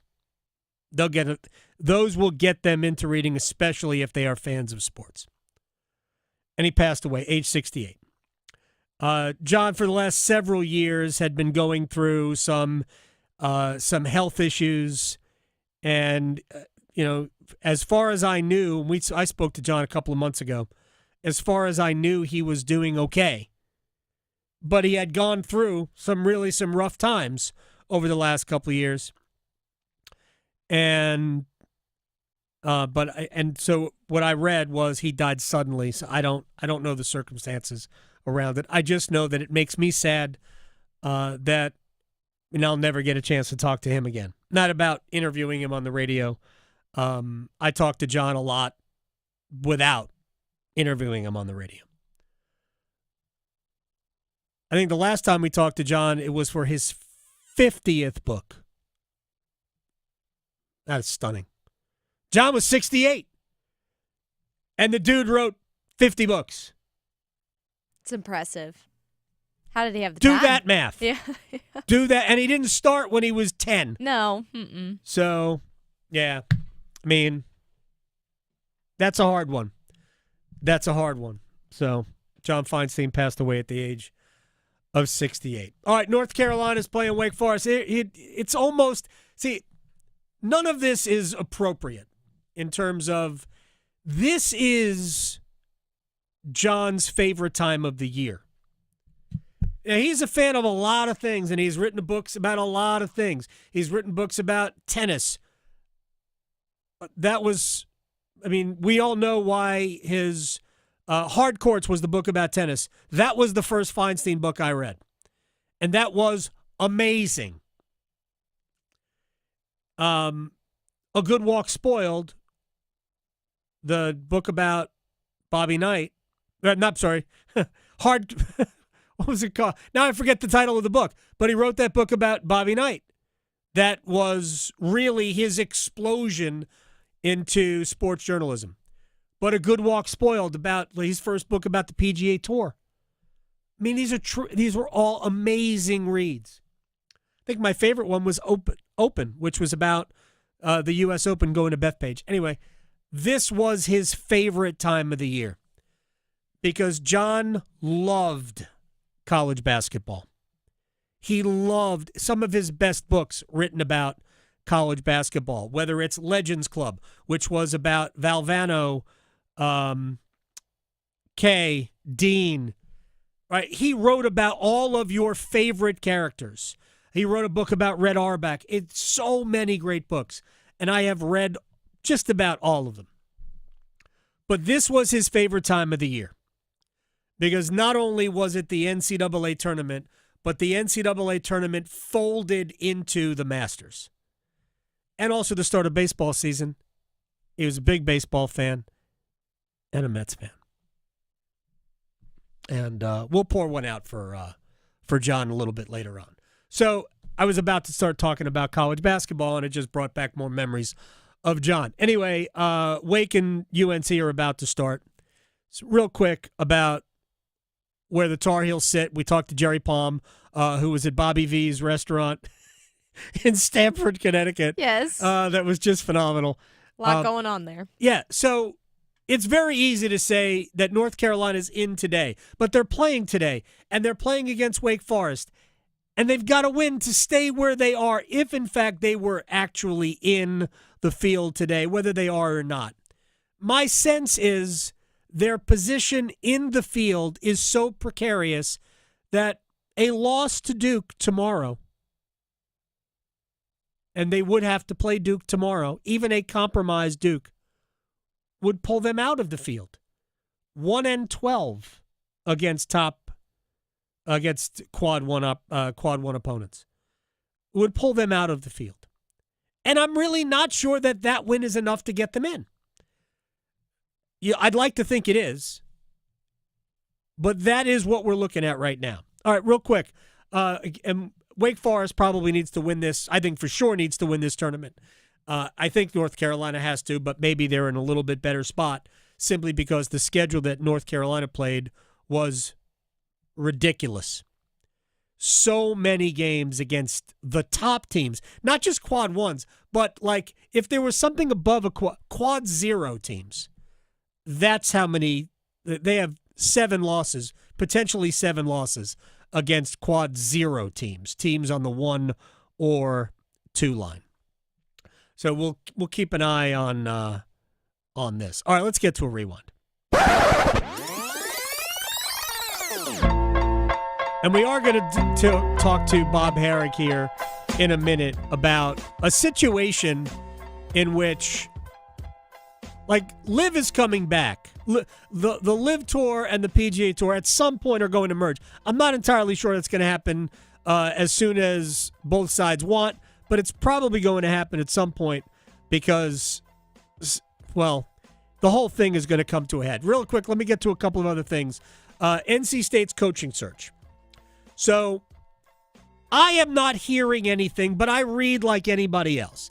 And if you are wondering where we are in this situation, it's a tough time because for the most part, everybody that you are hoping to have your favorite school, in this case NC State, hire, is probably busy. Right? So if you are in the we got to hire Will Wade camp, well, he's busy. McNeese State, where he coaches now after stints at VCU and LSU. McNeese State just won the Southland Conference Championship last night. They beat Lamar. So they've got an NCAA tournament to prepare for. While I'm not saying that they can't talk to him or won't talk to him or won't have a deal in place, it's probably not going to be announced until after McNeese State is finished playing basketball, which more than likely would be either Thursday or Friday night, depending on when they play in the first round. But maybe they win a round. Maybe they win 2 rounds. And now we're waiting an additional week. So don't know what's going on there. But here are the other names that have been thrown around all over the place. Ryan Odom, who now is at VCU, was the coach at UMBC when they beat Virginia as the 16 that beat a 1, the first 16 to beat a 1. He then went to Utah State, I believe, and now is at VCU. Mike White, who is the coach at Georgia, before them was at Florida. He is the son of former Duke athletic director Kevin White. Kevin also was at Notre Dame, which apparently is birthing every ACC athletic director. There's all sorts of ties to Kevin White and Notre Dame. But not only, and by the way, those two, let me just stop there. Those 2 candidates, there's all sorts of old school ACC ties there. Obviously, Ryan Odom, his father, Dave Odom, was a great coach at Wake Forest, then finished his career at South Carolina, was on Terry Holland's staff at Virginia. Holland, who passed away a few years ago, legendary Virginia coach. And remember, Gene Corrigan, Boo Corrigan's father, was the AD at Virginia at one point, then became the AD at I'm trying to think the timeline, the AD at Notre Dame, and he was the commissioner of the ACC, Gene Corrigan. So we have all sorts of ties there. Mike White, again, Kevin White's son. So we see all of these ties, familial ties. These are all relationships. Don't know if Ryan Odom is going to get the job, but he's part of the conversation. Same thing with Mike White, who is at Georgia. Alan Huss at High Point, who's done a very good job after Tubby Smith took the job at High Point. That's where Tubby Smith went to school. Alan Huss has done a very good job at High Point. Archie Miller, who's now at Rhode Island, who played at NC State. His name has come up. I've seen Sean Miller's name come up, although I don't see it very much anymore among candidates. Maybe Sean Miller's just staying at Xavier. That's where he started coaching, then went to Arizona. He got tangled up in that FBI scheme as well, just as Will Wade did, and now is back at Xavier. Ben McCollum, who's at Drake, although he apparently is the front runner for the University of Minnesota job, which is open. Mike Bray's name has come up. Okay, fine. Mike Bray did a great job at Notre Dame, was an assistant at Duke at one point, was the head coach at Delaware. And Bray is an excellent coach and a super dude. And I would be all for Bray being the coach at NC State. I just think, and I'm not saying Mike Bray's old, I just think if you're NC State, it's one of these young up-and-comers, somebody you're probably going to have to replace in 3 years, which would be fine. Because if you're going to replace him in 3 years, it's because he did well. So, something worth thinking about. All right, now to Bob Harig from Sports Illustrated. So, LIV and the PGA Tour are trying to come together on a kind of a reunification of the sport. And we had Jason Sobel on last week, and Sobel talked about the notion that the PGA Tour needs LIV to come back because they need this whole thing to end so they don't lose players. Here's my question. Because right now you're not building a brand. Nobody is paying attention to LIV. Quick example, Eugenio Shikara, who was a great player in college, left and signed this big deal with LIV. And nobody knows who he is. He won a tournament in Europe, and he talked about having, by comparing himself to Ludwig Oberg, because it's just a very difficult thing for guys who are not building a brand, and we'll pick it up there. You wonder, just about the competitiveness of it when you don't ever have to make a cut and the fields aren't as deep. I realize signature event fields aren't much bigger, but this week is 144. Most weeks on tour are 120, 132, 144. So you have to make a cut. Right. So the fall idea has been kicked around. The problem with that is that those guys want to take some time off also, and they need to be prepared to play in the majors. Obviously, they would. If you're doing that, you're talking about them also playing on the PGA Tour. The fall is also a really good place for a lot of the best DP World Tour events, and they're part of this. That's right. That is true. But the Irish Open, the Spanish Open, the Dunhill Links, the British Masters, and then their two season-ending events in the UAE are all in the fall after the PGA Tour's Tour Championship. So what's actually happened is the Tour has created a window. Rory goes back over there and plays 3 or 4 5 times after the Tour Championship.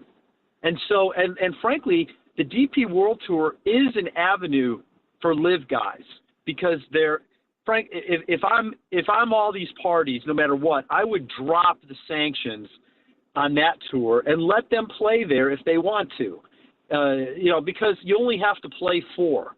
The tournaments want them. Right. Rahm, the Spanish Open wanted Rahm. They want Hatton. They want those guys. They would love to have Sergio. Those guys need those events to play in the Ryder Cup. Mm-hmm. So, that is one bridge. But on the PGA Tour side, they are going to, as long as there's negotiations, they are not going to back. People have said to me, why don't they just let them come back and play? Because they're breaking their rules. They'd have to change their rules. Their rules stipulate that if you're a PGA Tour member, you have to play 15 times, and you have to get permission to play outside of the tour. Right. Well, and they typically only grant that 3 times. They're not going to grant it 14, especially when their rules also state they don't give releases for domestic events. They're only meant to be overseas, and that is to protect your TV partners. Yep. The feeling is if we go let these guys play in Asia, that's not hurting NBC because it's on in the middle of the night. But if they're playing a tournament that's a live event, say, that's the same week as the Players' Championship, and say it's in Dallas, well, if you let a PGA Tour member go play that hurts this week as NBC. That hurts them because you might not have a guy that people want to watch. So that's, people said, oh, well, those rules are unfair or that's illegal. Well, I don't know if it's illegal, but all I know is if I'm a member of an organization and they have rules and I sign on to them, it's up to me to abide by them. As an independent contractor, I don't know if you've ever worked that way. I have in this business. I don't presently, but I did a long time ago. And I had rules to follow. And one of them was I couldn't do what I do, which is write golf, for a competing entity. Even though I was an independent contractor and I wasn't an employee, those were their rules. I was to work for them exclusively. Or you would need some sort of outside permission. That's kind of what the golf world is. And I have a hard time arguing that point. Right. They're not playing for $25 million this week if NBC, Golf Channel, ESPN, which has this streaming, and then the tour has 3 presenting sponsors this week, without them being assured that a representative field will show up. That's what it boils down to. On the live side, they say, well, our guys can play wherever they want, except for the weeks that we play. Right. Well, sure. You've got to play their weeks, but you also only have those 14 events, and you are made to play all 14. Right. So it's not the same thing. On the tour, you have to play 15. By the way, the 15 includes the majors and the Ryder Cup or the President's Cup, so it's really only 10. Right. And if you throw in this week, it's only 9 for a top player. A guy like Scotty Scheffler does, the majors, he's going to play in the Ryder Cup. He's obviously going to be here. He only really has to play 9 regular tour events. And if he's playing all the signature events, doesn't get spread around to the average tournaments much. But that's their rules. And I don't, that's the other thing. I don't see how it would have ever worked for a PGA Tour member, even if you said all you got to do is play 15. Great. Then you got to go play 14 for them. You're going to play 29. I challenge anybody to look up and see how many guys out here play 29 times. Yeah, not anymore. They don't do it anymore. Although there might be 10 of them, or right. There's some. Sung Jae Im plays a lot. Right. A lot of. Some of these guys do, but they're the outliers. It's Bob Harig from Sports Illustrated. John Feinstein, who passed away today, he didn't like to fly, hated flying. So he drove almost everywhere. It's one of those things that just catches you and it just leaves you speechless. 68 years old. One of the absolute greatest storytellers ever. I thank Bob Harig for his time, Jerry Palm, who joined us, Emma Thompson with the NC Courage, Julian Council, Locked On Panthers podcast, Ryan Wilson of CBS Sports Tomorrow. Thank you, Victoria. Bye. Making more sports sense than social media trolls. The Adam Gold Show on the North Carolina Sports Network.